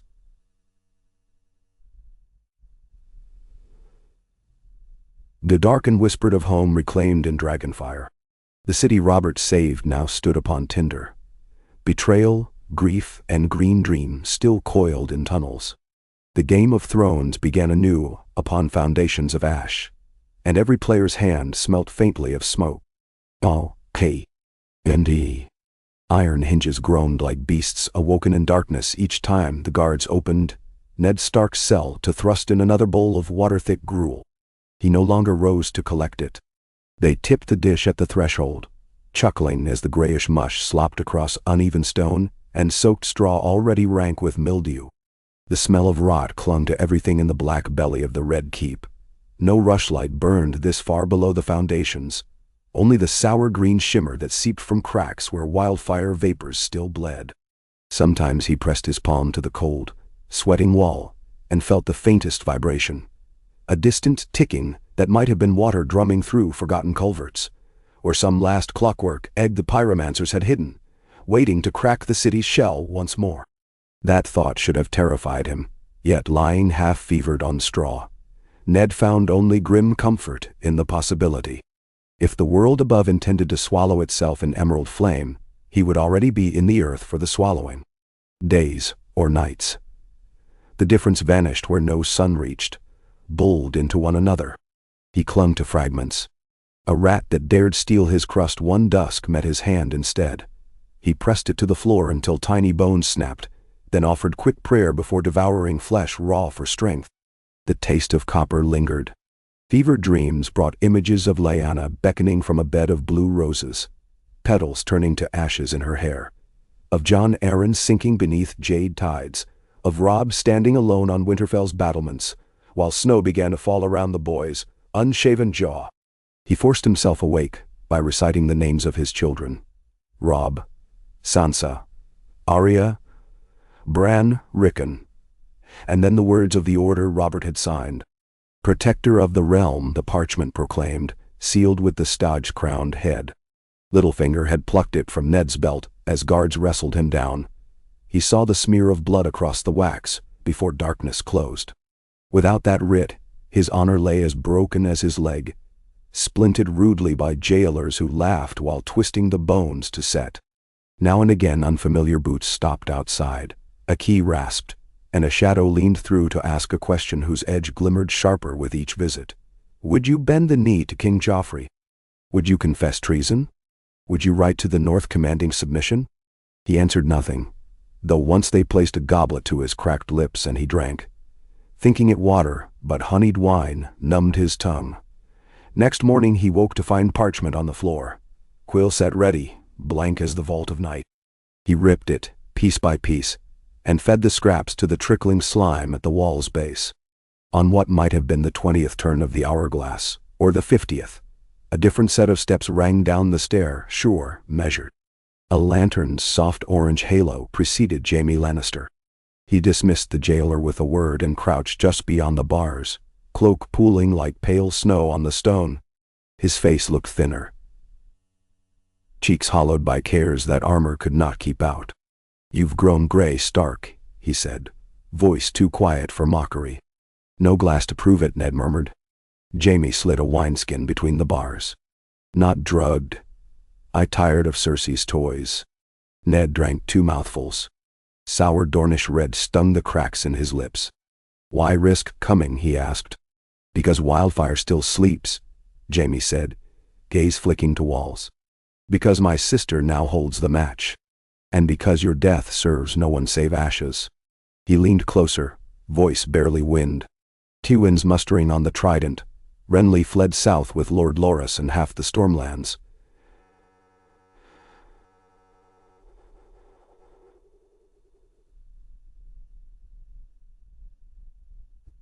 Stannis weighs anchor at Dragonstone, but sends no word. The city strangles itself while Boy King preens from a throne of stolen shields. Ned closed his eyes, listening to the pulse behind his skull. "What would you have me do? My leg will not carry me through that door." Jaime produced a small iron key and laid it on the straw. "Door is the least of it. Beyond waits 10,000 blades." He exhaled. "I can spirit you to the dungeons of Maegor's Holdfast. Secret passages. My oath forbids more detail. From there a boat through the bluff caves leads to the river. My men will row at moonrise 2 nights hence, beneath fog thick as buttermilk. After that, gods help us all." "Why?" Ned asked again. A shadow crossed Jaime's eyes, memory of throne room sparks perhaps. "Because once I killed a king to save a city, and they named me Oathbreaker. I will not let them hang another honest man for keeping faith." He stood, 2 nights. If the key is still in straw by then, I will know your choice. He left. Footsteps faded. Door above clanged. Ned hid the key beneath the mat of his splint, then lay listening to heartbeats that sounded suddenly louder than the phantom ticking. On the surface, bells clanged for a different prisoner. Arya Stark darted among root-twisted pillars of the underkeep, heart hammering dot. Amid the rout that followed her father's seizure, she had slipped through kitchens, over fish carts, and into the warren where blind cats prowled. Water dancing lessons from Sirio rang in her limbs. Swift as shadow, quick as snake, but hunger weakened jumps. She dreamed of hot bread and woke to cellar air laden with rat droppings. At dusk, she climbed a crumbled stair into the partially rebuilt rookery tower, hoping for a pigeon to snare. Instead she found 3 men, one slim and fine-robed, one squat in maester chains, and a guardsman whose face she could not see because it lay on the floor, twisted from neck too far. Blood-soaked stones. The robed man rifled pigeon scrolls, tongue trapped between teeth. The maester whispered, "Hurry. If the eunuch discovers..." A shadow fell across the doorway. Arya shrank behind a toppled cage. Sandor Clegane strode in, helm off, scar slick with sweat. "You took long," he growled. The birds scatter. The robed man produced a sealed letter bearing Baratheon stag over fiery heart. "My brother sails at dawn. This commands every smith in King's Landing to melt down idle metal for cannon shot." He smirked. "Stannis rests the realm one furnace at a time." The maester wrung hands. "And the king?" "Knows not. Joffrey preens on a dais while lions war with stags." The man tucked letter into pouch. "Tell Pycelle the next raven he fails to intercept will bear his head." They moved to leave. Arya retreated, but rubble shifted underfoot. Cage bars rattled. All 3 froze. Sandor drew sword, gaze sweeping. Heart in throat, Arya slid cat-quick out a broken slit and dropped 2 stories onto a pile of half-set mortar. Pain lanced ankle, but she ran limping through dusk, across planks bridging yawning construction pits. Shouts echoed behind. She dove inside a tumble-down shed where lumber scraps reeked of pitch and ducked into darkness. Footsteps thudded past. She pressed hand on mouth to keep breath silent. When sound faded, she emerged and crept deeper into unfinished wings until torches dwindled. Lost. A shape stirred. Gendry crouched over a crate, clutching a mallet. Recognition widened both sets of eyes. "Lady Sansa's sister," he whispered. "They hunt you. They hunt everybody," Arya said. "Will you help me find my father?" He frowned. "Small chance. They took me to Queen for questioning, why Lord Aaron paid my apprentice fee. Came this close to having my thumbs broke." He displayed bruised knuckles. "Escaped when fire started down on Loon Street. I've been hiding since." Arya told her glimpse of the bloody rookery. Gendry spat. "More secrets." She lifted chin. "I mean to cut my way to father if need be." "With that?" He pointed to splinter sheathed at her belt. "Needle," she answered. "It drinks any blood." Somewhere high above the unfinished courtyard bells commenced a new, panic cadence. Roars followed, distant, then thunder of hooves. Gendry's face blanched. "That's gate alarm." Someone breaches the river wall. Arya's pulse leapt. Stannis or Tywin come to collect. He grabbed a stave. "We need safer hole." They scurried. The breach came not from without but within. Littlefinger's silken sheens unraveled when a gold cloak captain loyal to Janos Slynt discovered empty coffers where bribe purses should have been. Spurned men marched on Baelish's manse by the river, demanding payment or blood. Rats bit rats, torches flew. Soon the manse and 3 neighboring warehouses burned bright enough that watchers atop Aegon's high hill mistook it for assault from the bay. Cersei stood on a half-built rampart and watched orange tongues lick night. Behind her Pycelle wheezed, wringing hands. Jaime joined, eyes reflecting flame. Littlefinger is useful only when paid. Cersei said.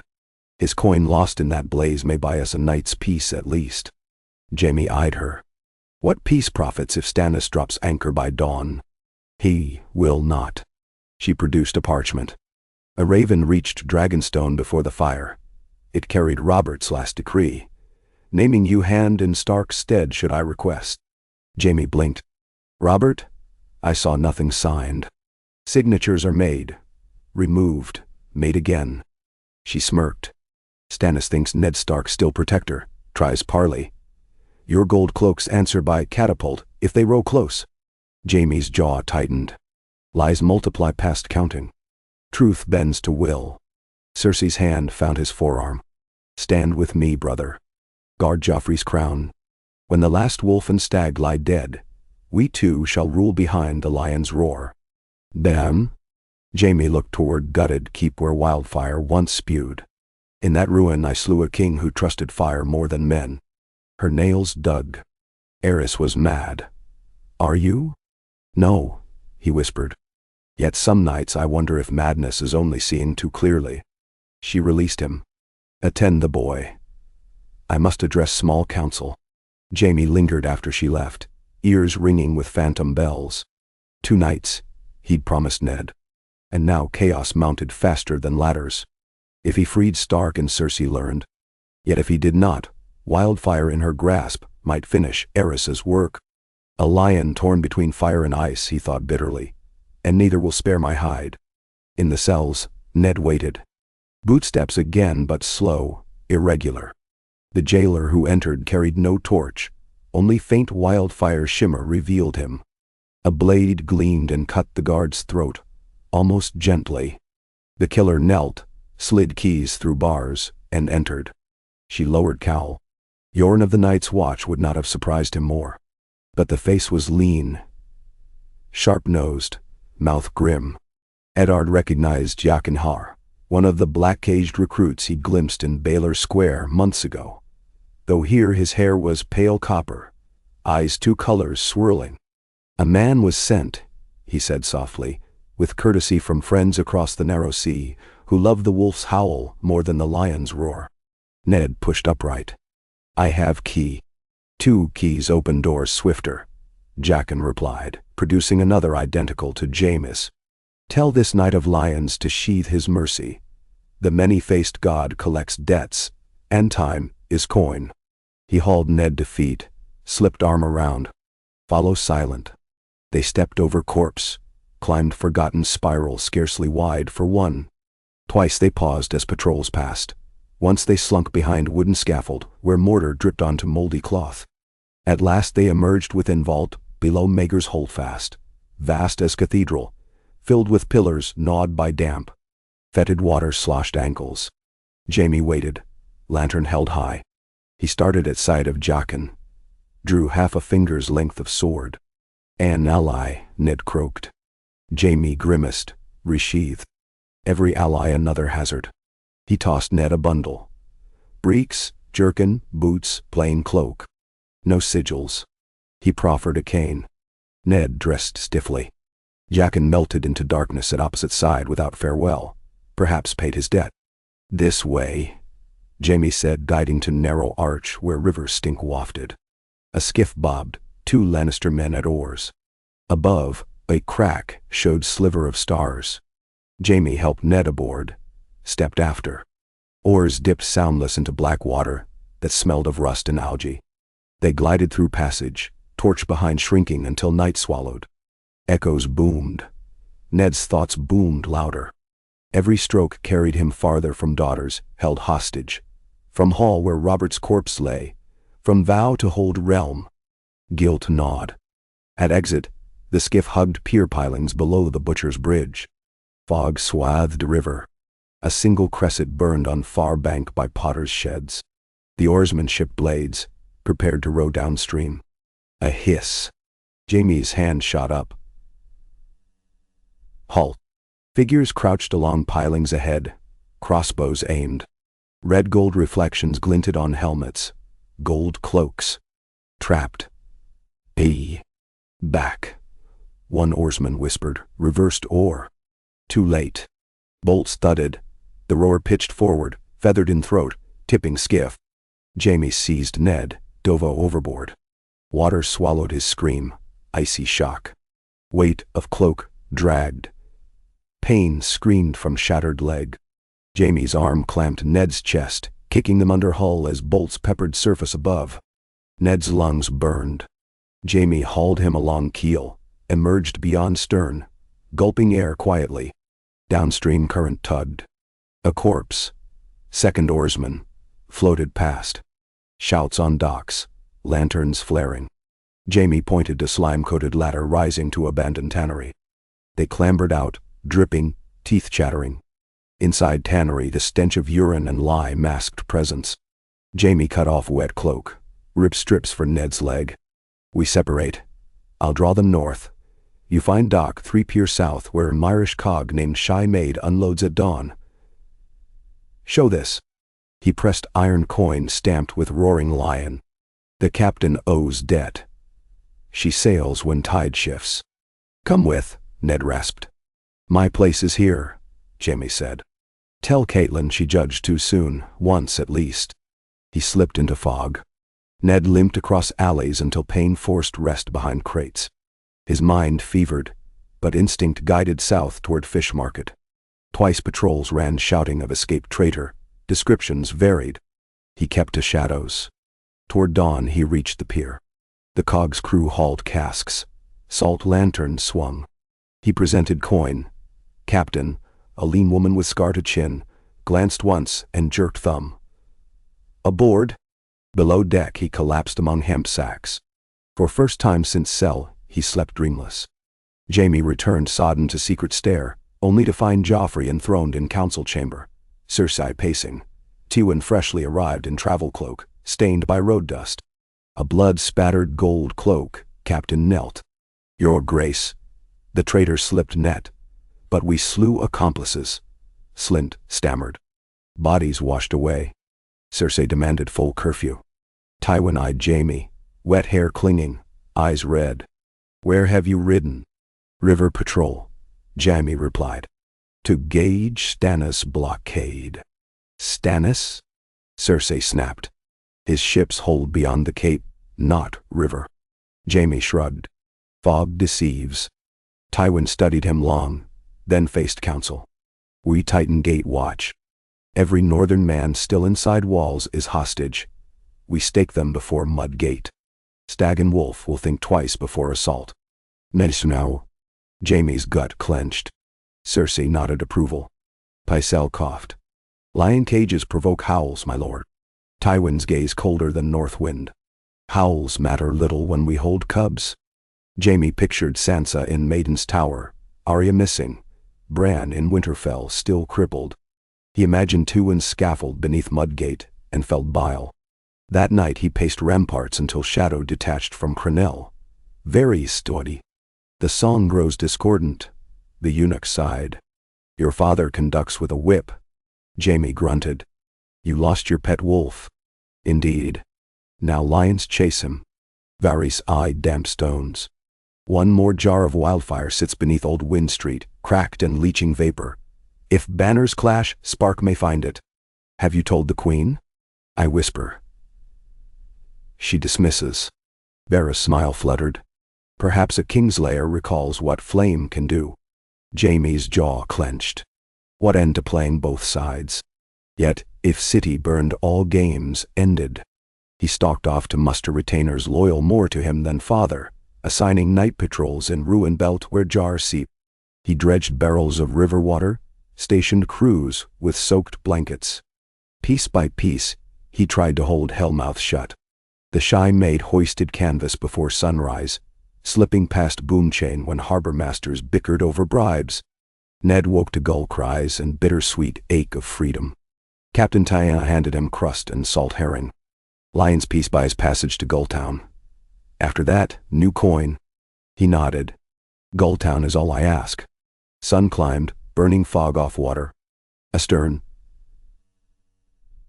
Smoke pillars climbed city skyline. Not green, but soot black from Littlefinger's quarter. Yet Ned feared worst, still coiled beneath. By dusk sails of Stannis' fleet dotted horizon. crimson glowing. The shy maid veered coastal, hugging cliffs. Ned watched gulls spiral, remembering Winterfell snow raven flights. Robb, he prayed, hold fast. Bran, grow strong. Sansa, survive. Arya, run silent. He vowed to reach the Eyrie, plead Lysa to rally banners, then ride north. Back in King's Landing, riot blossomed. News of Ned's escape mingled with rumor of starving orphans nailed to cart as deterrent, of Tywin shaving silver from coinage, of Stannis' fleet blockade choking fish. The Faith's poor filled Sept yards, chanting for bread. When a baker's cart overturned near Stormdrum Square, crowd surged. Gold cloaks struck. Stones flew. Soon fires licked again. Small folk screamed Eris's ghost walks. Cersei ordered stepstones, sailors seized as spies, their tongues removed. Pycelle fretted Gibbet's breed plague. Tywin prepared letter to Dorne, asking neutrality. Jaime rode through riots quelling with measured force. Each scream etched new line on face. At dusk, he visited Sansa, pale and tear-worn. He gave her bundle of letters from Jean Poole, from Septa Mordain in Holdfast Chapel. She thanked faintly. Has my father truly fled?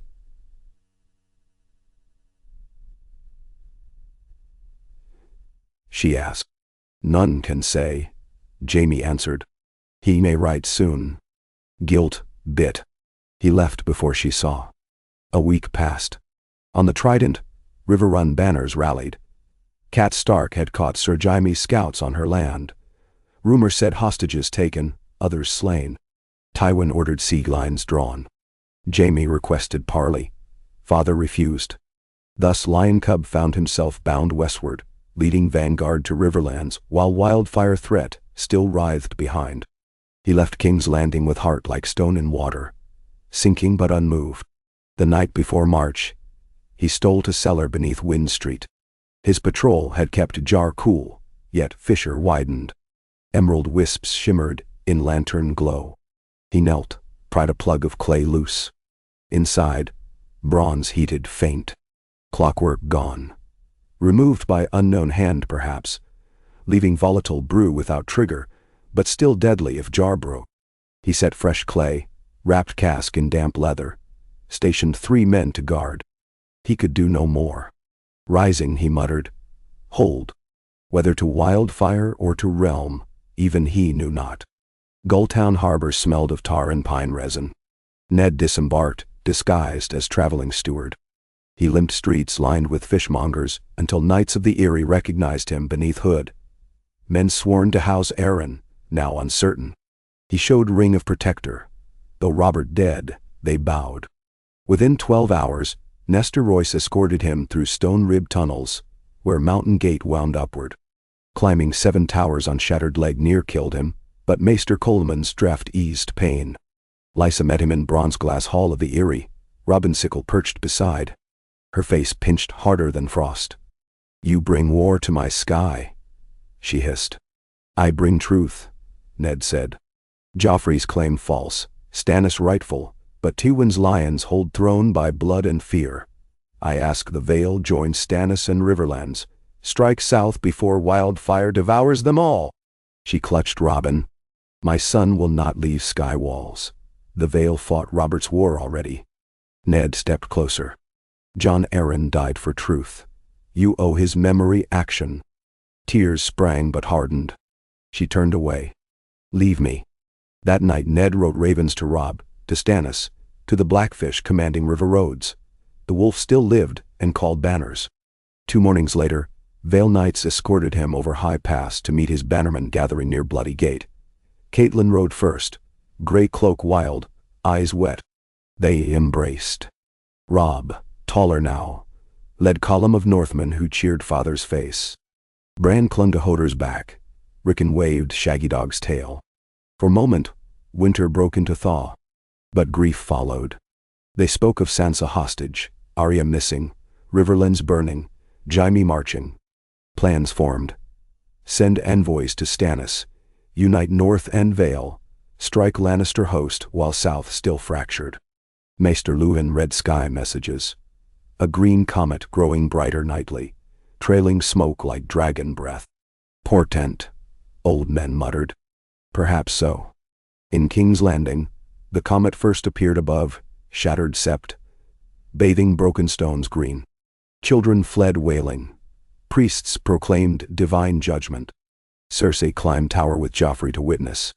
He felt awe until a spark from lantern touched fresh tar cauldron. Flame shot up. Joffrey shrieked. Cersei barked for water. Panic lapped. Below, wildfire jar beneath Wind Street cracked further, warmed by heat of midday sun reflecting from glazing, built by new masons. Its hiss grew steady. Varys paced secret passage, calculating which thread might still save city. He decided none. Dragons shape history, yet none present. Only men with dragon's vanity. He prepared casks of nightshade for his little birds. Swift mercy should green holocaust come. Pycelle, trembling, begged Cersei to flood sewers. She laughed. Water cannot drown rumors, old fool. Tywin marched west, leaving city to children's games. One boy wearing crown, one girl playing queen, and Wildfire coiled as serpent in cradle. On banks of the Red Fork, Jaime met Catelyn's trap at Whispering Wood. Their torches flickered off armor while great fish banners closed. But in this telling, Ned rode at Robb's side with grey cloak billowing. At sight of Father, Jaime faltered. Wolf horns sounded. Battle songs clashed steel on steel. Grey wind leapt screaming through shield wall. Later, Jaime knelt, wrists bound. Catelyn's eyes cold. Robb's blade glimmered, but Ned stayed the edge. Prisoner may yet barter daughters. Jaime laughed mirthless. Lion's Den may trade bones only. Ned faced him. Will you write so your father releases Sansa and Arya? Free me to walls, Jaime replied. I'll scale them myself. Robb growled, but Ned studied Kingslayer, remembering Lantern on night of escape. Honor warred with fury. He turned away, ordering chains yet silken, knowing some debts repay beyond coin. Winter's first flakes drifted over Trident as ravens flew from Riverrun. Proclamation by Lord Eddard Stark, hand of King Robert, naming Stannis Baratheon rightful king, calling all men of honor to assemble at Harrenhal beneath combined banners of Stark, Tully, Arryn, and Baratheon. Not rebellion, but restoration. Septon messages followed, each sealed with direwolf clawmark in red wax. King's Landing erupted. Cersei declared Ned outlaw again. Joffrey demanded his head, though it sat leagues away. Pycelle's ravens flew to Highgarden pleading Tyrell arms. Renly answered first, banners green and gold swirling northward like spring winds chasing famine. Stannis broke blockade, sailing upriver with war galleys belching pitch smoke. Southron lords hesitated, gauging comet's hue. Lion's gold, stag's claim, wolf's roar. Beneath Wind Street, final crack split jar lip, emerald bead dribbled, hissed. Jaime's absent watch left only 2 hirelings. They dozed. Spark from peddler's brazier rolled into sewer grate, kissing fume. Night erupted. A pillar of green fire speared sky, shredding clouds, painting comet brighter still. Shockwave hammered keep. Ramparts crumbled. Bells toppled. Thousands perished in lanes near Dragon Gate. Chapel of Blessed Mother collapsed on refugees praying for bread. The gods answered with fire. Cersei clutched Joffrey as stained glass shards slashed throne room, carving faces from new painted saints. Fury turned to despair. City howled. From Riverlands, Ned saw green column, vain horizon. He closed eyes, whispering for souls. Stannis Maester measured omens. Robb trembled anger. Jaime stared from cage at light of his earlier failure. Tywin at Oxcross beheld glow and ordered forced march, yet miles could not undo flame already spent. When dawn broke, birds circled charred, quarter thick as plague. Ash fell like black snow.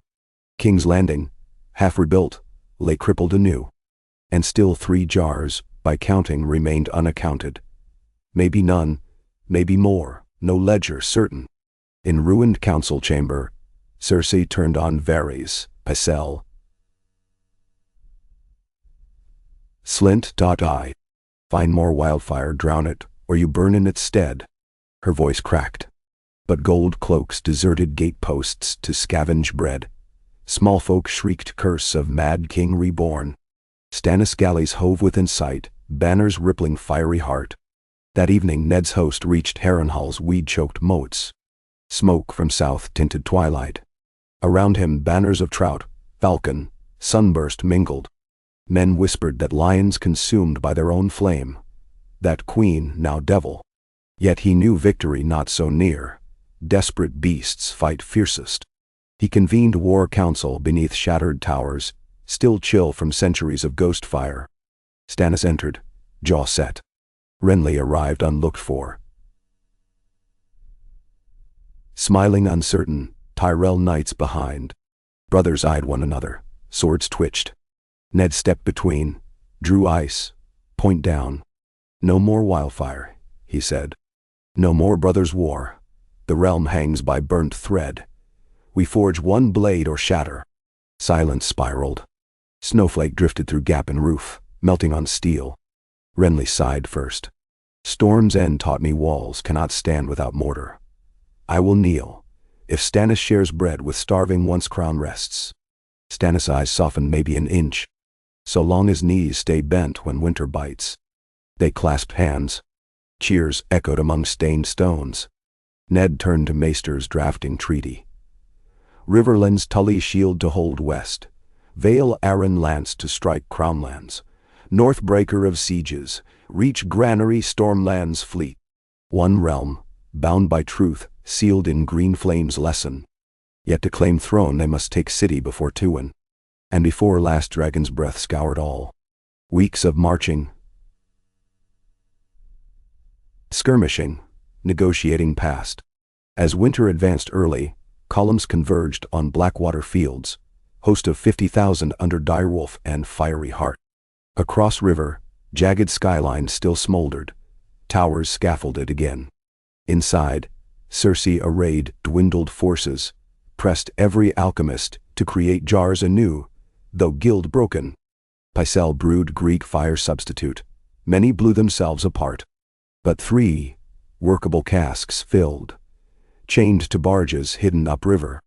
Varys slipped plans to Ned's camp, diagrams of chain across Blackwater, barges loaded. The eunuch asked only sanctuary for orphans. When moon reached first quarter, snowflake speckled cloaks as allied host built rafts under willow thicket. On signal, Stannis galleys rode upriver flying lions captured at wharf. Gold cloaks mistaken thought friendly.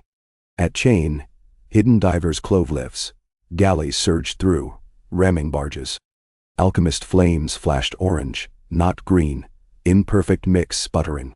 Most barges sank before ignition, others flared harmless midstream. Under cover of smoke, Renly's Bright Guard cavalry forded at shallows, seized King's Gate. Robb's outriders flanked Mudgate, opening for foot. Arya, Gendry, and Smallfolk uprising, guided them through Sally tunnels. They had become ghost rumor, named the Bravosi Cat. Arya glimpsed her sister pulled from tower by hound uncertain where loyalties lay. She pursued through rubble, but lost. Jaime remained captive with Catelyn at rear, but learning sisters loose, he offered guide to dungeons. Robb unchained him with promise of parole. Jaime led group through collapsed vaults still reeking, finding cells empty. Sansa gone, moved to Maegor's holdfast under Hound. Battle raged in streets. Northmen and Reach Knights versus Gold Cloaks wavering, versus Ironfoot Sellswords Tywin hired. Wildfire pockets burst under trampling. Green plumes swept alleys, devouring both sides indiscriminate. Ned pressed helm upon Greystreak hair, led spear push up Visenia's hill. At Dragon Pit Plaza, Queen Cersei appeared atop makeshift barricade, crown of stag and lion upon head. Joffrey beside shaking. She brandished torch above last jar on wagon. Retreat or burn, she screamed. Soldiers hesitated.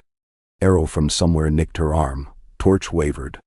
Then Jaime stepped from swirl, hair soot-streaked, blade raised. Cersei froze, eyes aching betrayal. Enough, he said. King's Landing bled too much for our pride. She laughed bitterly. You chose the wolf. I chose life. He advanced. She lowered torch, tears streaking ash. Joffrey shrieked, kill him. lunged at wheel, meant perhaps to roll jar. Jaime moved quicker, pommel striking boy's temple.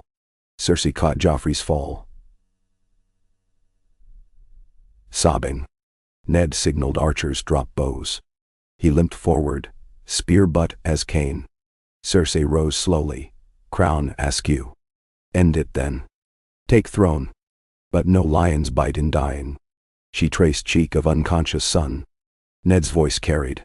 The realm will judge, not swords alone. He gestured Stannis forward holding parchment. Robert's unaltered testament regained from Pycelle's chambers by Varys birds. Crowd murmured. Cersei's shoulders slumped. She allowed guards in Tyrell colors to disarm her. Wildfire jar removed. Rolled to fountain where snowflakes melted on bronze and hissed harmless. The battle of Blackwater Frost ended with more steam than flame, though ash still drifted. Moon later, within repaired court now roofed in plain cedar, Stannis Baratheon accepted crown of black iron, ringed by stag antlers, sworn by high septon and lords of 6 realms. Dorne absent but neutral. He named Eddard Starkhand once more, and Lord Protector, until spring, for King would campaign to pacify Stepstones. Ned accepted with weary bow. Grey wolf hair showed winter's mark. Joffrey and Tommen sent to Old Town as wards. Cersei confined to Holdfast Tower, given her children's safety for peace. Renly named Master of Festivals to rebuild feasts for starving. Jaime delivered to Night's Watch to live out vows he once mocked. He accepted with strange relief, escorting recruits north including Gendry and young Hot Pie. Sansa elected remain in capital as gentle hostage turned rumor breaker. She wrote songs of green fire and snow wolves, her voice haunting. Arya refused court life, sailing east with Braavosi crew, a list of names under breath. Littlefinger vanished from dungeons. Cell open one morning? Varys said spiders scuttle. Pycelle died quietly. Sweet almond on breath. Replaced by Archmaester wary of powder. Wildfire jars. Tunnels scoured for months. Some found, many broken. Yet whenever wind moaned through drains, folks swore they heard ticking. On first day of the new year, flakes fell on King's Landing again, though none stuck. Ned walked parapet, breathing sea-tinged cold. Below, Mason set final stone of new septi. Simple, unadorned. Ash-mixed mortar shimmered faintly green in early light, but he chose to see only promise. Far north ravens spoke of whites stirring beyond wall. Beyond sea dragons hatched in distant east, below comet, still faintly glowing. Trouble never ended, only changed shapes. But for one fragile moment the realm stood together, forged by dire cost. Ned Stark tightened cloak, thinking of Winterfell heat springs and voices awaiting. He would return soon. After sowing seeds of honest root, this southern soil had not tasted since Aegon. A gull cried. He turned, cane tapping stone, and descended stair to council chamber where King awaited, and parchment piled. Work of mending worlds beginning anew, beneath roof of cedar and sky of uncertain calm. He felt no fear of wildfire ghosts. Flame had done its worst, and still men drew breath. Against that truth, even ash could flower. Dawn leaked through the high arrow slits of the hands solar like thin milk, scarcely bright enough to color the pale fog rolling up from the river. Even so, Eddard Stark had been awake long before first light. Sleep came to him now only in ragged tatters, for it brought too many old faces. Jon Arryn staring across a table laden with dusty tomes, Lyanna sobbing in a bed of blood and blue roses, and Robert bellowing half-drunken boasts beneath a half-built roof that no longer stood. He eased himself from the pallet, wincing as clipped winter air bit the half-knit scar along his thigh. The leg would never bend as it once had, yet Maester Murin swore the bone was true again. Ned had ceased to believe anything was truly mended, bones, oaths, or kingdoms. But each dawn demanded new effort all the same. He broke his fast on smoked trout and a heel of oat bread, then cloaked himself in charcoal wool trimmed plainly in white satin. No lion, no crowned stag, no fiery heart of Arlor. Only the dire wolf of Stark stitched small above his breast.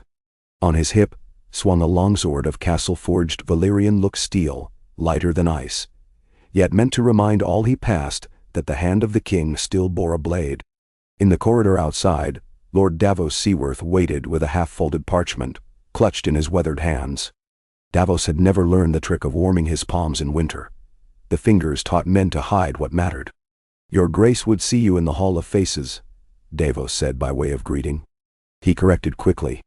"Apologies, my lord. The king wills it." Ned nodded and fell into step. Torches flared as they walked.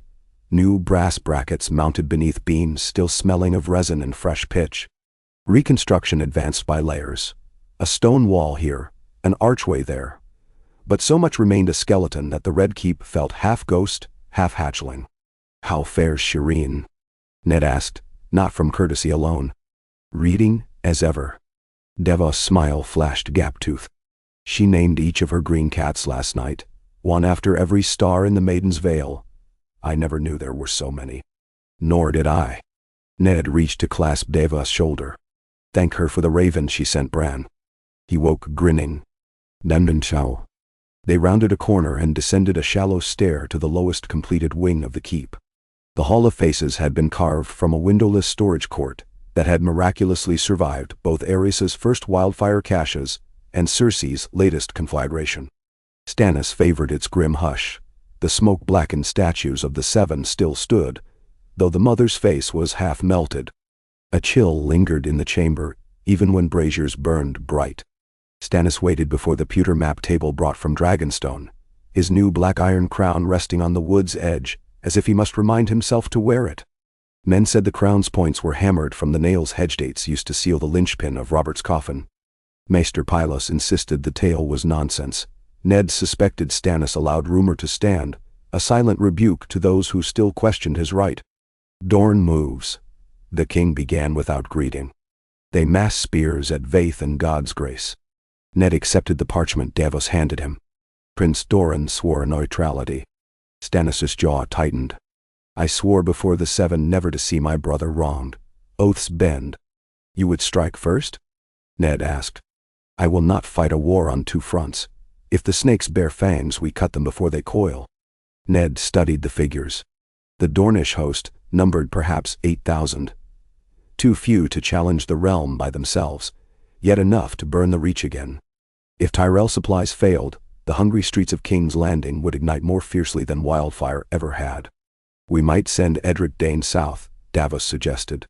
"He holds the prince's blood. May parley favor." "Dane's lordship is a boy's," Stannis snapped. "Oberyn Martell respects only threat." He turned to Ned. "You go. Offer terms rooted in truth.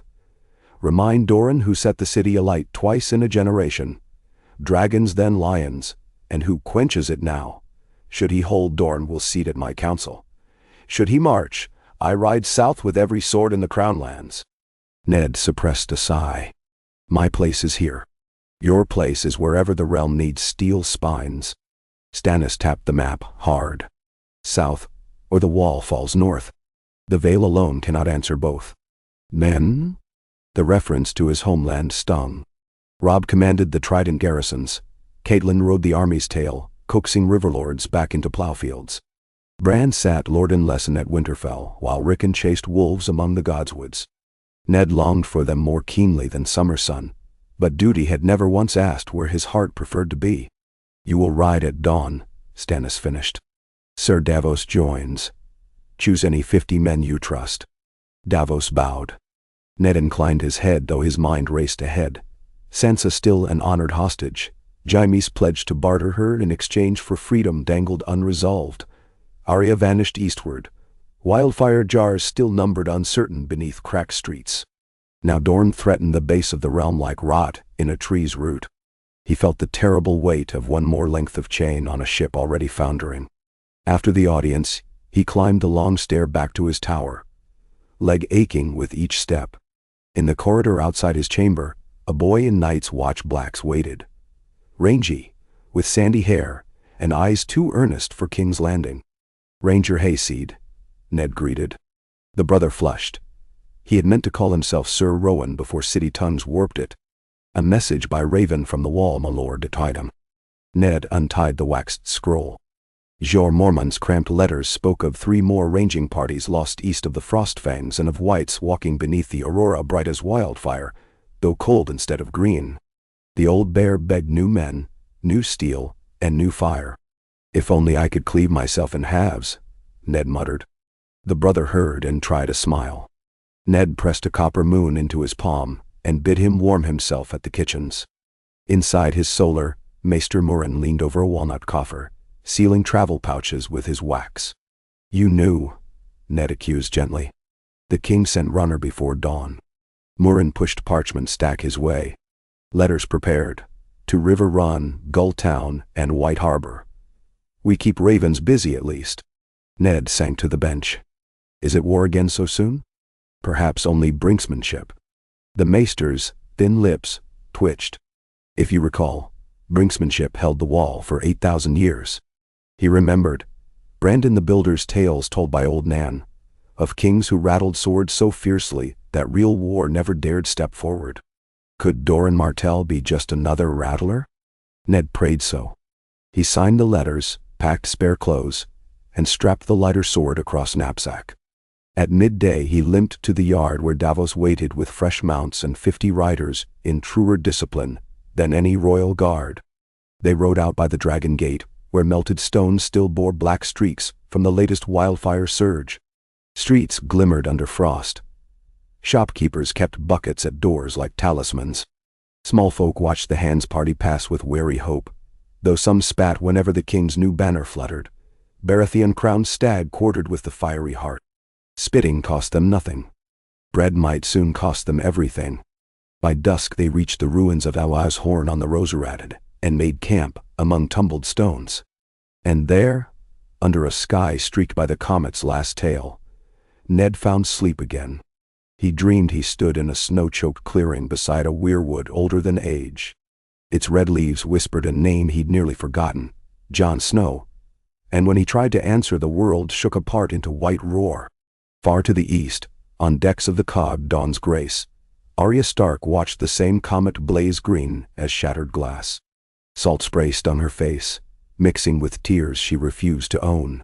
The captain, a Kohoric woman named Srensa, had taught Arya to knot rigging, mend tiers, and slip knives between ribs without spilling more than a prayer.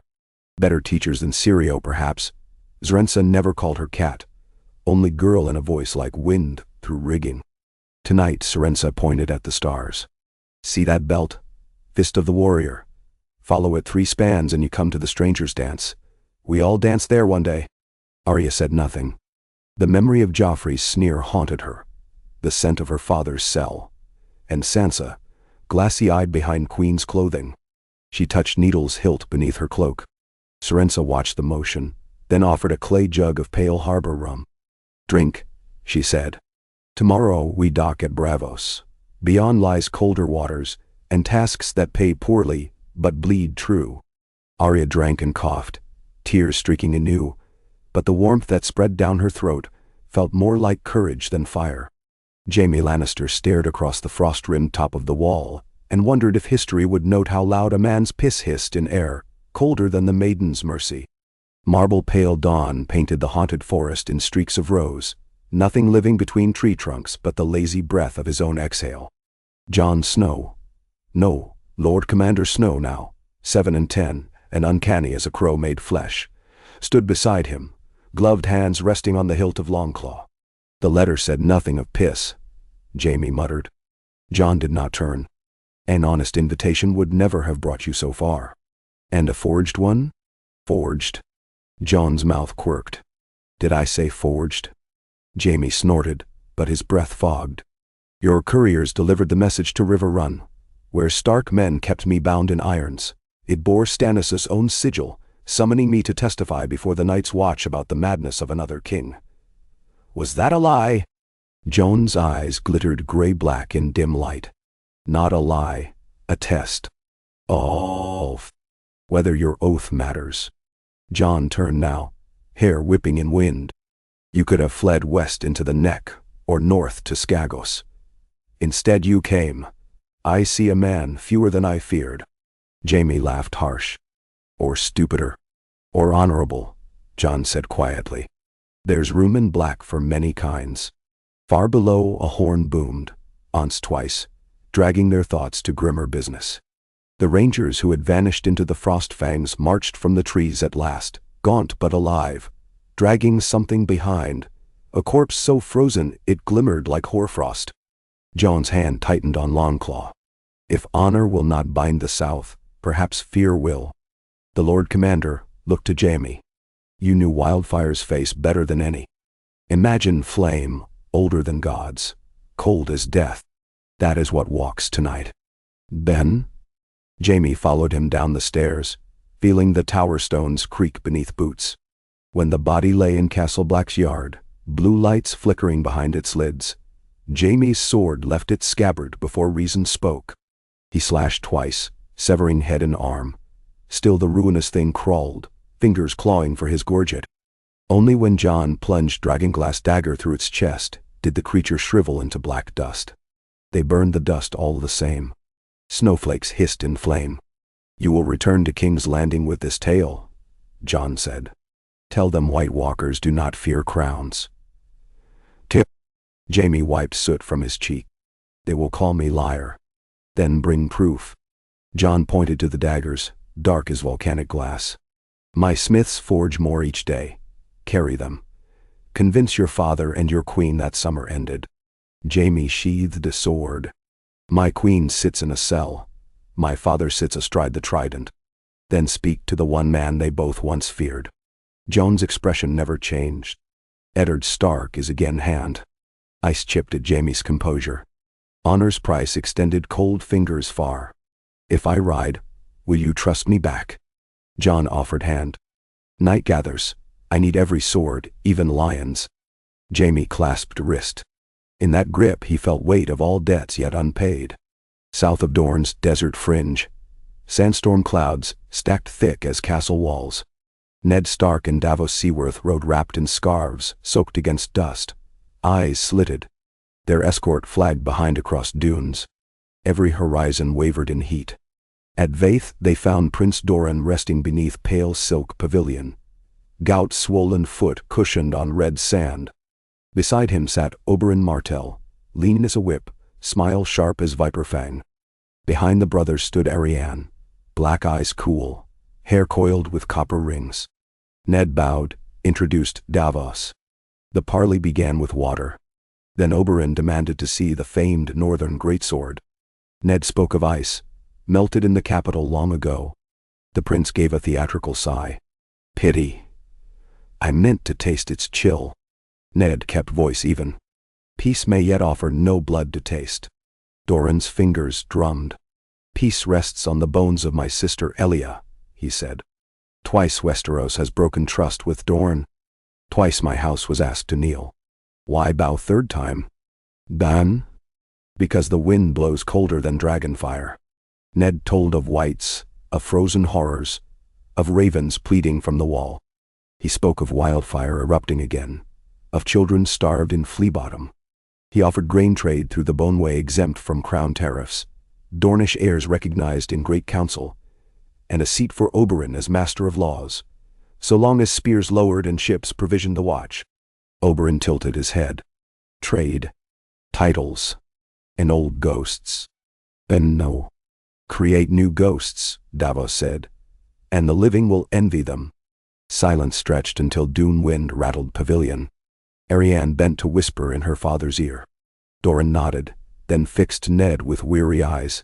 Swear before the gods you will see justice for Elia's children. I swear, Ned answered, though the mountain had died visiting Gregor's own brand of vengeance at Storm's End years before.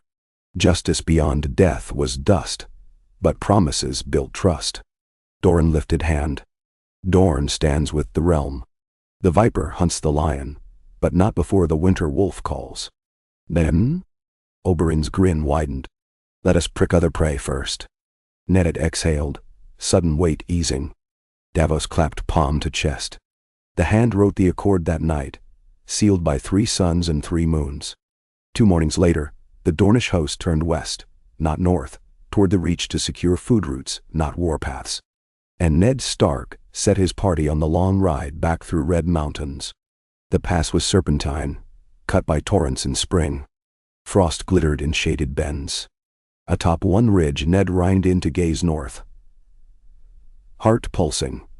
Smoke trails spiderwebbed the sky above King's Landing again. Hard to judge from miles, but one looked viridian. His stomach clenched.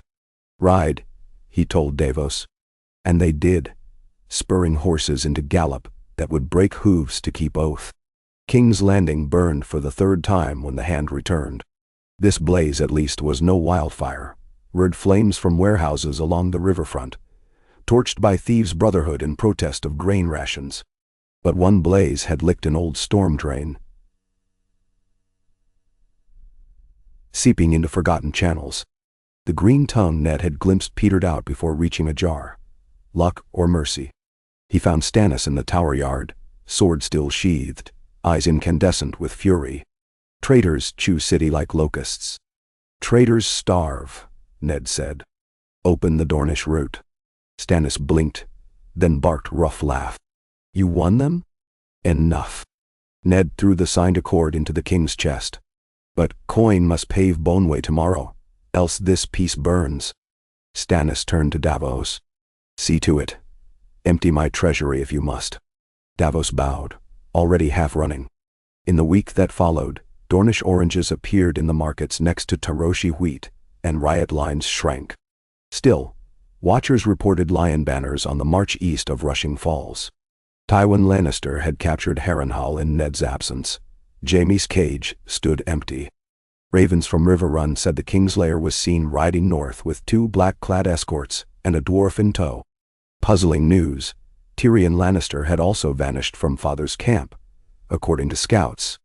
Ned asked Stannis for patience, while the Vale brought more men south. The king granted 10 days, no more. Hands seldom had luxury of 11. When the 9th day dawned gray and storm-laden, a black ship slid into harbor flying no sigil. From its deck stepped Tyrion Lannister, face gaunt, eye swollen, but grin intact. With him came 2 Night's Watch envoys, and Jaime, cloak black, not white. Jaime sought Ned directly. "I bring my father a message," he said, voice brittle. "But I give you first hearing. The wall is all that matters. Choose peace today or die tomorrow, without crowns to lose." Ned regarded the brothers, one stoic now, one sardonic still. Tyrion bowed low. "Our father is immovable force. Winter is irresistible object. I prefer not to be crushed between." Stannis convened a war council that afternoon. Jaime spoke of ice whites, of dragon-glass daggers. Tyrion produced sketches for massive scorpions capable of launching tipped ballista bolts coated in Wildfire's powdered cousin, if one could capture its cold opposite. Maester Pelos scoffed, but no man laughed long. After dusk Ned and Stannis climbed the tower of the rookery, where a young red priest named Barena prayed beside banked braziers. She believed the comet's green tail foretold a hero reborn in flame. Ned found small comfort in prophecies that kept changing color to match the sky. He looked down on the half-made city. Timber cranes and stone ribbons, tents of refugees, snow-dusting rooftops. He thought of his children, scattered like leaves. Thought of Jon Snow standing on a frozen wall of blue night. Thought of Catelyn's hands folded in silent prayer for sons at war, daughters unseen. "Do we still fight, Tywin?" the king asked. "We can fight the lion and freeze," Ned answered. "Or join blades and pray winter kills us last." "You believe the Lannisters will kneel?" "No, I believe fear kneels them all." Stannis rubbed jawline dark with stubble. "Summon him then. Offer seat at table's end. But if he draws a sword, we end the dance." That night, ravens winged to Harrenhal, to White Harbor, to Sunspear, and to the Wall. Messages spoke plain. Assemble at King's Landing for a great council of the 7 kingdoms, to face a threat older. Deliver peace, or witness end. The letters bore 7 seals: Baratheon, Stark, Arryn, Tully, Martell, Tyrell, Watch. Absent only Lannister, whose reply would decide if peace held. A sennight passed. Tywin marched, as the old men predicted, golden host glinting under steel sky. He halted at the ruins of the great sept, banners snapping. The meeting would occur at midday beneath the cedar roof Ned had overseen, in the Hall of Faces. Ned entered first with Stannis, Davos, and Maester Pylos. Tyrion awaited by map table. Jaime sat beside him, black cloak pinned with onyx rose. Sir Kevin followed Tywin, his white beard trimmed. The Lion Lord eyed the melted mother statue, then the faces across from him. "I am invited," Tywin said, voice smooth. Yet no chair offered. Davos pushed one. "Sit or stand." Words weigh same. Tywin sat. Stannis began recounting the wall's plight. Tyrion described frozen corpses. Jaime spoke of terror in a voice that quavered despite iron. Silence held when they finished. Tywin drummed fingers. "So the tree begs axe to spare roots. You propose I pledge swords to Stannis Baratheon, who stole my daughter's throne, arrested my sons, and starved my city of coin, because winter frightens him?" Bend Shaw. Stannis' eyes narrowed. "Your daughter burned children. Ace Targaryen kings did before." Tywin's mouth stiffened. "The lion guards his own." "Targaryen madness ended," Ned said. "Twice you witnessed flame nearly obliterate this city. Will you now choose ice?" Tywin's golden eyes slid to the melted mother. "My grandchildren live. And will die," Jaime put in softly, "if white shadows cross the neck. Father, I rode the wall. I saw death refuse to stay dead. Now." Something flickered in Tywin's gaze. He wet thin lips. "Very well. I lend swords, for as long as threat endures. When snows cease, the realm stands where we found it. My house wronged, my grandchildren dispossessed. That debt you will pay." Stannis gave a curt nod. "Agreed, but quarrels can resume only if dawn comes." They clasped wrists in lieu of oath. Somewhere outside, a gull cried. The great work began. Ravens to the citadel requesting dragonglass lore. Ravens to Pentos for fire ships. Ravens to Bravos for cell sails. Tyrell granaries emptied down the Rose Road, escorted by Dornish spears. Ironborn reavers harried rills, so the Blackfish galloped north to treat with Balon Greyjoy. None knew how he would fare. In King's Landing, Tyrion supervised blacksmiths forging scorpion heads of obsidian and castle-forged steel. Jaime drilled infantry and fighting wights. Strike joint, sever spine. The hound returned leading a kennel of trained mastiffs bred to sense cold dead. Sansa, now free to roam gardens, stitched banners bearing crossed stag and direwolf. Above a dawn-white wall, a silent prayer in thread. Arya, across the narrow sea, stood before the house of black and white. The bruises on her heart had hardened into scabs. She whispered the names of 3 still living, Cersei, Joffrey, and Walder Frey. Then she dropped them onto the altar and spoke the words, Valar Morghulis, unsure whether they were plea or vow. Jon Snow marched south with a column of ragged brothers, Giant One Wegwun Darwun, and Tormund Giantsbane bragging of thighs like tree trunks. Wildlings filled gaps the realm alone could not. When they reached the neck, Howland Reed rose from mist to guide them through bogs. Reed's bound steps quiet as ghost, leaving only ripples. Jaime Lannister, riding north to meet them, nearly wept at first sight of the ancient Cranoglord. He had feared history barren of wonders. Robb Stark met them at Moat Cailin, towering above the swamps like rusted crowns. Father and son embraced there, tears freezing in hair. Bran lay in a litter beneath a direwolf pelt, eyes white in warped trance, guiding flocks of ravens south to spy on the dead's advance. Winter closed its grip then. Snow smothered King's Landing for the first time in living memory. Septons called it omen. Frost flowers burst mason lines, cracking mortar. But grain caravans ran on, protected by lions and vipers, roses and trout. Yet from east arrived other news. Dragons hatched under a red comet's afterglow, and a silver-haired girl named Daenerys Targaryen rode at the head of Khalasar turned court. She crossed baking wastes of Lazar with 3 young worms that muled flame hotter than forge. Smoke of their passage drifted across summer sea carried by wind. Maester Pylos read scroll, voice quavering. Ned closed his eyes. Fire and ice both marched, and men stood between. On the second moon of the new year, Ned Stark surveyed the half-made walls of King's Landing from atop the mud gate. Lions and stags drilled together on the field below. The sight still puzzled him. Snowflakes melted on his beard. Behind, city lights flickered like embers, fewer than before, but stubborn. Footsteps approached. Jaime settled beside, gloved hands clasped. He nodded at Drill. Better than Tourney. They will hold. Ned asked. They will try. Jaime's breath fogged. The true test comes when they face no man's eyes. Then let honor guide them. Jaime's laugh sounded hollow. Honor?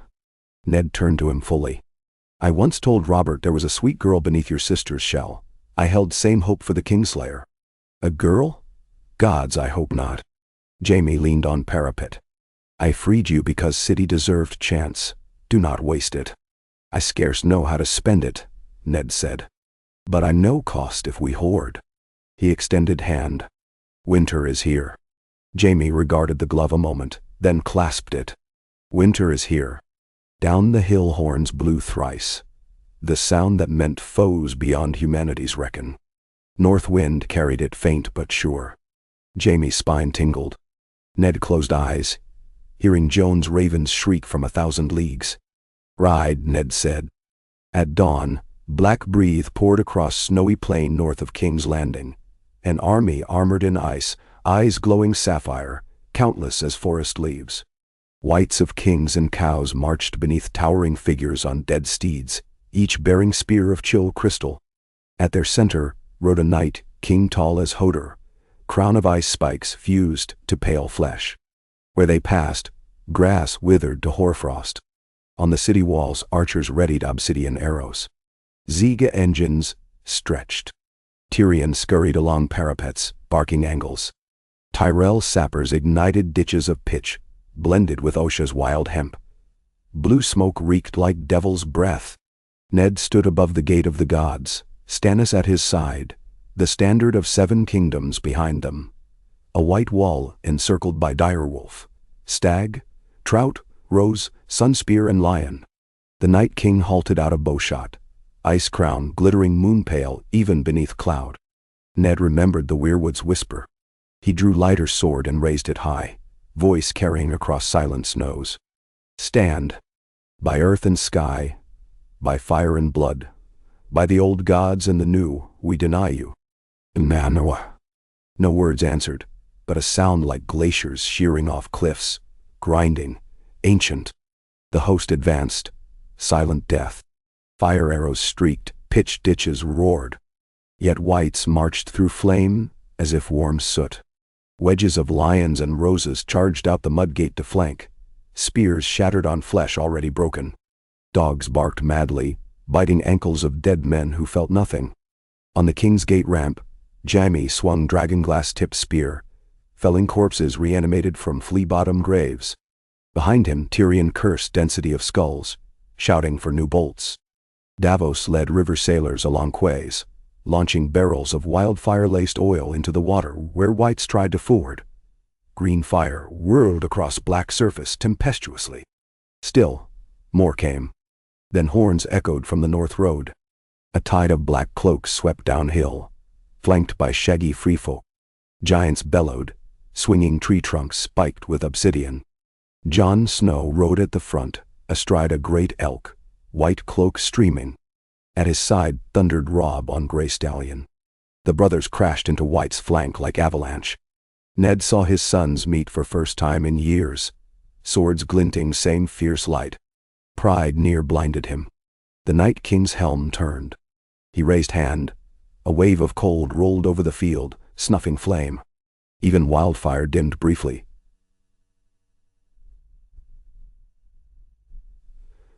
Buttering green puffs. Then the ground trembled. From charred districts within King's Landing, burned corpses clawed out. The city's own dead now joined enemy ranks. Panic rippled. But horns blew again, from the south this time. A roar answered, like furnace unchained. Over Visenya's hill swept 3 dragons, wings brighter than dawn. Drogon led, black as void, fire dripping from jaws, Rhaegal emerald, Viserion pale gold. Upon Drogon's back knelt Daenerys Stormborn, silver hair whipping, dragon scale mail glimmering. She saw the dead massing and screamed a word in Valyrian. Drogon's torrent of flame met the cold wave midfield, fire so hot it burned blue. Rhaegal and Viserion flanked, strafing whites. Corpses burst, char crumbling. For a heartbeat, the Night King seemed to shrink in heat haze. But ice rose stubborn. He hurled spear of frozen crystal upward. Drogon veered. Spear whizzed past, striking Rhaegal through wing. Green dragon shrieked, spiraling down beyond the river. Daenerys banked, eyes afire. Drogon climbed, then dove straight at the Night King like Comet's counterpart. Below, Stannis ordered cavalry surge through rent, Ned at side. They hacked until sweat froze on faces. Davos saw arrow quivers empty of dragonglass, clamored for more. Giants went down beneath waves, but whites too thinned. Arya, unseen amid chaos, darted burning pitch gaps, needle flashing. She met Sansa crouched beside Maester's triage, bleeding arm. Sisters locked eyes. No words needed. Then thunder cracked. Jaime atop parapet loosed scorpion bolt, tipped with black stone, guided by Tyrion's math. Bolt flew, trailing rope soaked in wildfire. It pierced Night King's shoulder. Wildfire plume burst, coating him in green hearts. Drogon's flame roared down an instant later. Ice crown melted like sugar. The Night King shattered, body exploding into shards. A sound like great sighs swept field. Whites collapsed in heaps, lifeless again. Silence fell, but for moans of wounded dragons' wing beats and distant crackle of dying fires. Snowflakes drifted, gentle now. Ned dismounted, knee buckling. Jon limped through corpses to clasp his father's shoulder. Robb hugged them both. Daenerys landed, eyes rimmed red, seeking Rhaegal's fate. He rose beyond river, wing torn but alive. Jaime slumped against Merlon, bloody grin aimed at Tyrion, who wiped soot from brow, shaking. Stannis strode forward, equal parts awe and ire. "A dragon queen," he said, "arrives unbidden." Daenerys met his gaze. "A queen answers when realm calls." Ned stepped between. "Today none doubts who saved us. Let none forget who began. Nender Wanda." Jon turned to Dany. Their eyes met like sunrise, uncertain yet bright. Sansa approached, blood-slick but unbowed. Arya hovered at edge, silent ghost. In that tableau of steam and snow and soot-choked sky, hearts beat louder than drums. Weeks turned to months. They buried the dead in caldera pits beyond the city. Maesters sprinkled dragonglass dust to guard rest. Grain flowed from south. Ice danger gone, bread lines shortened. Dorne opened ports. Tyrell wines poured. Bolton riders drove last lion raids from river valleys. In Red Keep's half-rebuilt throne room, a vast hall now shaped as half-circle recalling Wall's curve, the great houses convened. Stannis laid aside his iron crown, offering seat to Daenerys. She declined, placing Drogon's scale upon cushion, a token of fire joined with ice. In its stead the lords erected a chair of woven cedar and iron roots, forged from melted crowns and broken swords of all houses. Humble, low-backed, they named it Council Seat. No single king would rest there hence. 7 regents would share season by season, until realm healed. Stannis accepted regency of winter half, Daenerys summer, Ned Stark autumn, Tywin Lannister spring, a compromise more brittle than Dornish glass, yet stronger than any one crown. Tyrion became speaker of the chair, voice of smallfolk. Sansa opened weaving guilds for widows. Arya vanished again, last seen boarding Kuhorik freighter bound for far north.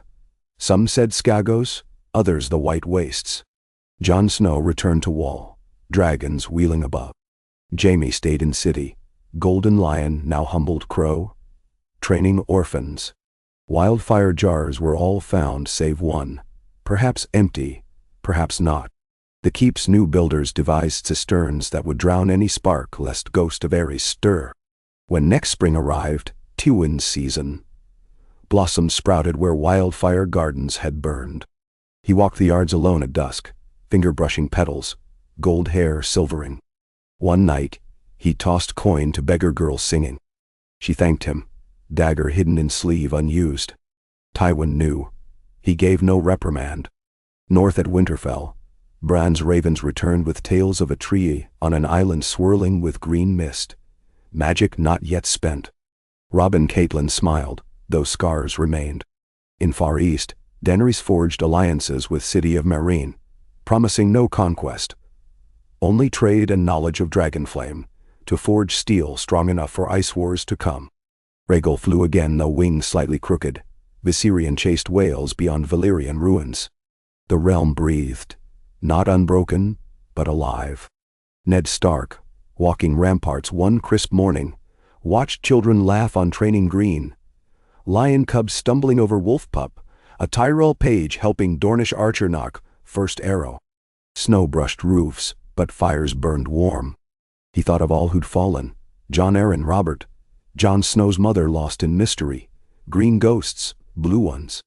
He thought of how Wildfire tried thrice to gut this city and thrice men and women of different banners stitched it closed. Behind him, Davos cleared throat. Raven from Braavos. The Iron Bank pledges rebuilding funds. At fair, they say, interest. Nothing cheaper than hope, Ned answered, turning with half-smile. Let us borrow just enough, and leave the rest to spring.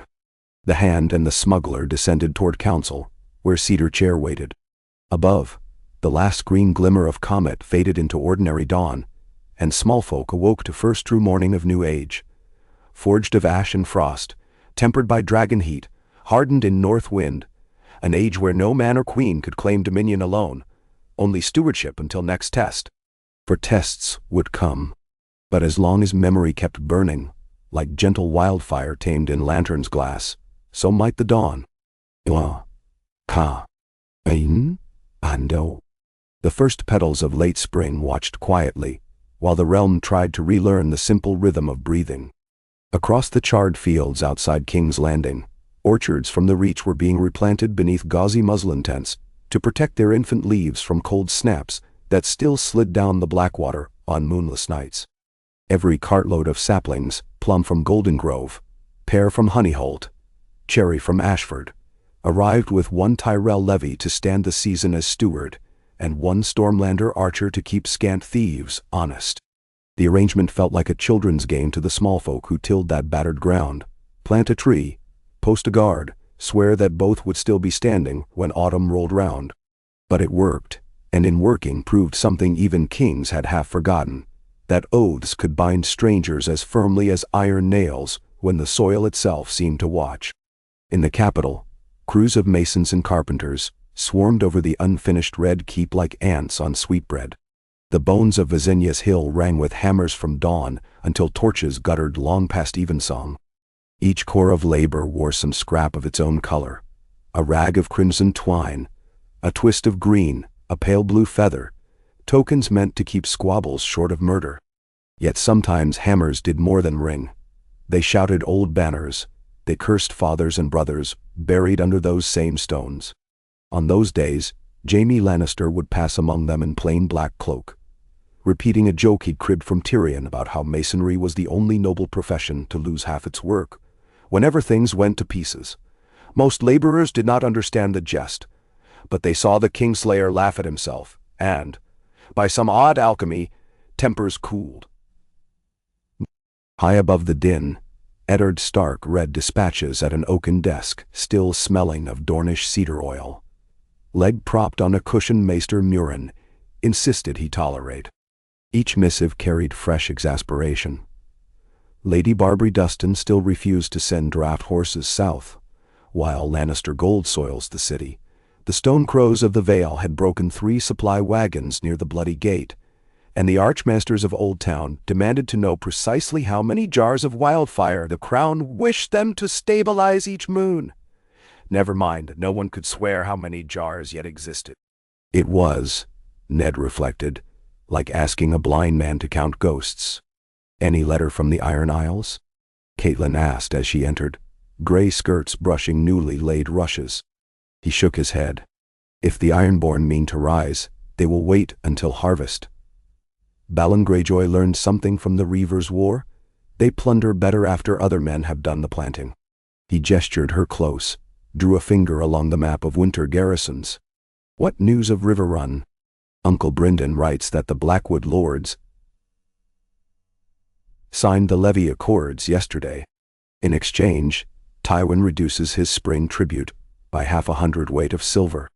Then, Tywin giving silver, Ned said, makes me check if the sun rose in the west. Catelyn touched the new streaks of white feathering his beard. He gives because each coin buys him a day to work some greater angle. You must see it coming first. He did. He saw every angle these days. Angles of grain, of stone, of whispers behind screens. Yet one angle still evaded him. The one that led home. Home, though the North had knelt willingly beneath the new compact, now groaned under rumors of a shadow in the Wolfswood, a beast that walked like a man but left paw prints the size of shields. Bran's ravens said it was only Hodor testing new snowshoes for the giants' pathfinders, yet the stories grew. Every story he knew carried a seed of fear ready to bloom if left untended. He rubbed his eyes. I need Alabelli's company for that ride. The man could make a weirwood laugh. Catelyn smiled faintly. Take him then. But leave the worry here a while. She laid a sealed parchment on his desk. From Winterfell. Robb's hand, but Bran's words. It contained 3 sentences. Father, the wolf with wings is restless. The last fire key stands in the rat pit. Ashes grow faces when no one tends them. Ned read the lines twice, then folded the parchment. Bran's visions had grown more cryptic since the fall of the wall, and ravens bearing his dreams left maesters blinking like drunk owls. He had learned not to dismiss them. The rat pit, he murmured. That would be the collapsed kennel under Maegor's tower. Catelyn frowned. I thought every vault in that warren was mapped. So did the alchemists who died in it. He sealed the note inside a leather pouch. Tonight, we search it. Quietly. Deep inside Maegor's holdfast, the air tasted of copper and mold. Jaime, Tyrion, and Ned descended a stair nobody had trod in 20 years. They brought no torches, only glowstones stolen from Qarth trade, pale orbs that drank warmth from the palm and exhaled thin violet ghosts of light. It was Tyrion's idea. Customary flames licked too eagerly at wildfire residue. That, the dwarf said, sniffing near a bricked alcove, smells like the after end of a dragon with stomach flux. Remind me, Jaime muttered, why all our pleasant evenings start and end with subterranean sewage. Because gentlemen on the surface keep secrets down here, Tyrion replied. Woo, being ungentle, prefer to fetch them. Ned led. Bran's riddle echoed. Last fire key stands in the rat pit. He counted paces, traced the curve of mortared walls. The rat pit, originally a holding cell for Aegon the Unworthy's enemies, had collapsed during Aerys's 3rd hidden conflagration. Only a plug of broken slate sealed it from the holdfast. They reached that plug now. Slabs of stone wedged like rotten teeth. Bigger than I recall, Jaime said, eyes glinting purple in phosphor glow. Ned touched a crack. Stones warmed. Something breathed behind. Tyrion's brows rose. Warm? Nothing down here should be warm. They worked loose a wedge. Grit trickled, followed by a puff of humid air. A hiss rose. Steam, or something else. Jaime crouched, slid his sword point through the gap, levering stone. The whole face groaned outward and fell, revealing a pocket of glistening crystal-veined rock, big as a sept chapel. The violet orbs painted it lurid. At the center stood a single bronze jar braced in iron, chains running up to a rusted counterweight half fused to the ceiling. Under it, coiled skeletal remains of rats, thousands, embedded in a crust of green-black tar that must once have been fluid wildfire, now gone inert. 7 save us, Tyrion breathed. A safe bomb set to drop if the tower above collapsed. And Bran calls it the last fire key, Ned said. If it's last, the tally ends here. Jaime eyed the jar. Not unless Tywin secretly planted 3 dozen more during breakfast. Totally. Can it be removed? Ned asked quietly. Perhaps. Tyrion's fingers traced chains. If you freeze the neck to keep seal from jarring, cradle with straw nets, haul vertical. But the passage above is too narrow. Then we seal the chamber again, Ned decided. Bury it deeper. Jaime laid a hand on the jar's sweating flank. Or open it. Ned stared. You speak madness. Jaime's green eyes held reflection of violet light. Madness is trusting lions, wolves, and dragons to share one throne. This jar could power 1,000 lanterns or kill a city. I'd rather know which before my sister's next lieutenant does. Tyrion flicked glance between them. Our sister is locked well enough for now. For now, Jaime repeated. Ned clenched his jaw. We bring the alchemists. They'll test residue. Not one chain moves until... Bear. Jaime stepped back, hands up. One request. Let the king hear of this after you understand it yourself. Ned nodded. Trust between him and Stannis bore cracks thin as ice over river. Yet still he respected the line between caution and concealment. They resealed the entrance with mortar Tyrion carried like a proper mason. When the last brick slid into place, Ned heard Bran's words louder. Ashes grow faces when no one tends them. He pictured Wildfire creeping like moss beneath Capitol stones, carving features of Aerys' vengeance in secret. Perhaps they would never finish rooting it out. Summer made its boldest push a fortnight later, riding up from Dorne on winds that smelled of oranges and fresh lime. Market stalls blossomed with color, tarts spiced with saffron reappeared, and children dared the bronze fountains for the first time since frost. Peacetime looked almost convincing, until ravens from Old Town arrived. The Citadel's conclave confirmed what Daenerys had written. Her dragons, though still half-grown, yielded slivers of stone that burned hotter than coal, and left ash laced with rare minerals that mirrored traces found in dragonglass buried deep below Skagos, the Skirling Pass, and, more disturbingly, atop the highest spire of Winterfell's first keep. Bran's ravens agreed. One had flown into a crack within the warm spring and returned with a shard of black crystal, sharp enough to slice its own foot. The gash healed, but Maester Luwin worried. The walls remember their making. Daenerys, for her part, sailed into the gullet aboard the Brazen Harpy 3 days after the Citadel letter, accompanied by 2 ships of Unsullied and a lean Myrish cog, hauling cages of salamander stone. Drogon circled the mastheads, wingspan now 30 paces. Rumor said she meant to trade flame for food and purchase spheres of maester glass for some eastern experiment.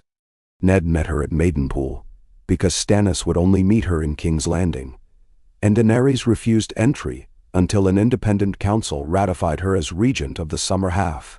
The standoff left the city snared in protocol, so Ned rode out with Davos and Sir Brienne.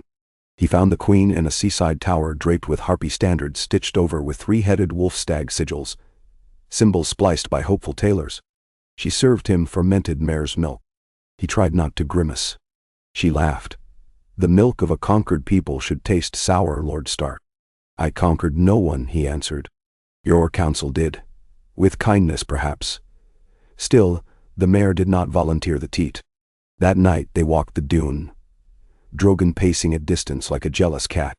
She spoke of her dragon's restlessness, of Viserion's habit of chasing stars. Ned told her of wildfire jars in the rat pit. When dawn thinned the sky, she said, perhaps the world was always meant to keep a seed of its own destruction stored deep. So long as we mine that seed, we choose doom. But if we ignore it, it germinates in darkness. What then, Stark? Break the egg or bury it? Guard it, he said, until wisdom knows which half is shell, which half is chick. She kissed his brow, a queen's benediction, and sailed upriver, leaving him an amphora of salamander stone powder as gift. For ice, she called from the rail. He never uncovered its meaning. In the months that followed, The 7 regents settled into a rhythm of mistrust held taut by necessity. Spring Regent Tywin Lannister leveraged every silver stag he loaned into a pebble placed precisely. A new dock here, a tithe forgiven there, a tailored banquet for the Guild of Clothiers that resulted in half the city wearing crimson-lined cloaks. He never pressed for Cersei's release, not openly. But he insisted Tommen keep a Lion Tutor and Myrcella's Septa carry a Lannister sigil prayer book. These slights Stannis bore badly. Summer Regent Daenerys spent her quarter forging alliances with 3 free cities, Meereen, New Volantis, and Lyse, exchanging Dragonbone for shipwright contracts. She taught the Unsullied to march beside Winterfell spears in northern sleet. She released Cersei's chambermaids back to their families, remarking that flowers wilt within cages faster than queens. Autumn Regent Ned oversaw the harvest levy and rotated garrisons so that no unit spent more than 1 moon quartered in the capital. He kept Bran's cryptic ravens pinned over his desk and pursued wildfire caches at a pace that made the Guild of Alchemists alternately grateful and furious. They preferred monopoly over fear. When Winter Regent Stannis took the seat, the Wall sent its darkest crow yet. Sightings of a horned figure walking the shivering sea, waking icebergs that calved whites by the hundred. Stannis moved to conscript every able man in the Crownlands. Tywin protested. Daenerys questioned. Ned mediated. The council's first real fracture gaped. By midwinter, a rumor wormed through taverns. Someone had smuggled a dragon egg out of Qarth and meant to hatch it in Pentos. The egg, they said, was black as onyx with scarlet veins like wildfire cracks. Whisperers blamed Tyrion. Others pointed at Littlefinger's resurrected web, though the man himself had vanished as utterly as the comet's tail. Tyrion laughed when confronted. If I had an egg, I'd sell it for a bigger goblet. No, 2 goblets. 1 for each of my better angels. Yet Jaime discovered a dead Pentoshi smuggler floating near the Blackwater Rush, fingers charred into claws around a shattered chest. The fragments of shell in that chest were neither stone nor bone, but some hard resin that still radiated faint warmth. They sealed it in lead and sunk it miles off Driftmark. Merman songs later said the package never reached seabed. A swirl of shadow swallowed it halfway down. In the 13th month of the Alliance Age, the first true test arrived not from north, nor from east, but from within, a plague of blue-tongue fever that crept along the Roserad, wilting children first, then old men. Maester Pylos identified it as a summer ailment, quick to bloom, quicker to burn out, except the winter had lingered too long beneath southern skies. Fires could not kill it, only strong bodies flushed it away. The weak died in hours. Tyrell healers brewed tinctures. Dornish sandsteeds ferried barrels of medicinal wine. Yet the pox spread until 1 child fell in the courtyard of Maegor's Holdfast itself. She was Sansa's friend, a baker's niece. The girl died before midday, ash-pale skin, blue tongue protruding. Sansa wept until Arya returned at last, cloaked in stranger's leathers, wiped her tears and said, "We cannot stitch the dead little dove." Sansa slapped her then, shocked. They cried together, holding each other. That night, Arya carried the child's body alone beyond the river and burned it with proper rites. No one asked how Arya slipped past every guard. The fever receded as quickly as it came, leaving fewer than 200 dead. Yet the empty beds reminded all how thin their luck stretched. Ned ordered new hospitals built, staffed by both Maester and Red Priest. Stannis allowed it, though he distrusted foreign flame. Tywin penned it a prudent expense, but insisted Namestones bear the lion crest as top donor. No one quibbled. Better a lion's gold than a pauper's sorrow. The second test was stranger. Rhaegal, wing newly mended, left Dragonstone on a northerly wind one dawn and did not return. Search galleys traced his path, found only spirals of foam far out at sea. 3 nights later, ghost fires flickered across the Jade Sea. Volantinese whispered of green stars falling. Nothing could be verified. Daenerys stood atop the ramparts each dusk calling for her son. Drogon answered, yet Rhaegal did not. 1 moon later ravens arrived from White Harbor. Fishermen hauled in a whale carcass scorched black, body gashed by claws the length of spears. Embedded in its blubber lay a shard of ice so cold, the flesh around it had never thawed, though the beast had been adrift for weeks. The shard reeked faintly of dragon smoke. They sent it south packed in sawdust. By the time it reached King's Landing, it had melted into a pool smelling of brine and grief. Denrice read the report, thanked the courier, and with polite grace relinquished her regency a fortnight early to Ned. She needed air, she said, and flew east astride Drogon, leaving council to wonder if she would return at all. Tyrion privately opined to Jaime that every broken alliance begins with someone riding off on a dragon. Jaime privately retorted, every broken kingdom begins with someone installing chairs for 7 rulers. They drank to both, then each went to bed uneasy. Bran's next raven bore only one word: roots. Ned took the note to Maester Murin, who sighed. Roots of what, my lord? We dig every day. Dig deeper, Ned said. They sank shafts into the oldest layers beneath the Red Keep, the fused rubble of Maegor's first foundations. There, they discovered tunnels that leaked not wildfire, but brackish water warm as a northern spring. Within the flow glowed pale spores like tiny lamps. Sampling jars sent to the citadel returned with alarming news. The spores were alive, and when dried left dust that ignited at cold touch. A cousin to wildfire, yet bred in dark water. No pyromancer had birthed these flames. They were the keep's own mold, eating stone, exhaling sparks. The city, Ned realized, sat atop a living powder keg not fashioned by mad kings, but by the alchemy of time and seep. Remove every jar, and still, the risk remained. They named the organism Nakaya, High Valyrian for the Forgotten Fire. Plans were drawn to flood the lower tunnels with seawater, yet flooding risked collapse of half the hill. It was Tyrion again who found solution. Import colonies of glowmoth lichen from the caves beneath Sunspear. Glowmoth devoured the spores. But lichen needed dark and wet. Above, the keep must stay dry. So masons carved vented conduits and unsullied hauled stone, and wizards from Ashai sealed gaps with black resin. It took half a year.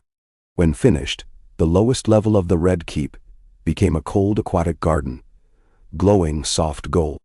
Visitors were forbidden, save Bran's ravens which perched on stalagmites like living candles. Year 2 of the Alliance Age ended with unexpected peace. An embassy from the Iron Bank arrived to audit the crown's arrears and left impressed enough to lend further coin at modest rate. The first dwarf-made cannon, forged of dragon ash and bronze, test-fired safely across the Blackwater. Jaime became master trainer for a host of wildling Libermen integrated into the city watch. They called themselves the Frostcloaks and wore white braids on their helms, mocking the gold cloak's tassels. Sansa opened the first public schooling hall near Flea Bottom. Even Pycelle's successor Maester Meldon conceded that for a realm stitched of enemies, the patchwork held. Yet beneath, Ned sensed tremor, like the faint ticking of non-existent gears in the rat pit. He convened secret council with Jon Snow, south for a harvest tour. Daenerys returned with new maps of Valyria's western ruin, and Tyrion, who was everywhere whispers collected. They met in Godswood as ice thinned on the pond. Under the heart tree's bleeding eyes, they spoke of a shadow sailing seas, of dragons missing, of a molten powder that could unmake cities. They agreed on oath never to let Council of 7 become War of 7. But oaths were easy as breath. The next morning Bran's final raven arrived. Brother, the wolf with wings has found a nest in broken stone. It is not alone. Hurry before it forgets we are kin. And as if to punctuate the warning, the weirwood above Ned's head dropped a single scarlet leaf that burned away before it touched the ground, leaving only ash swirling in the cold spring air. He turned to find Tyrion watching the ash dance. The dwarf's mismatched eyes were unusually solemn. It seems, Tyrion said, our story refuses to end on a quiet chapter. Ned felt the weight of every banner, every oath, every fragile seed planted in ash. He squared his shoulders. Then we write another. And somewhere far off, across an ocean or a century, a horn of ice sounded once more, and the earth inhaled, and the petals watched, waiting to see if this time the breaths of dragons and men might truly keep the winter from coming back again.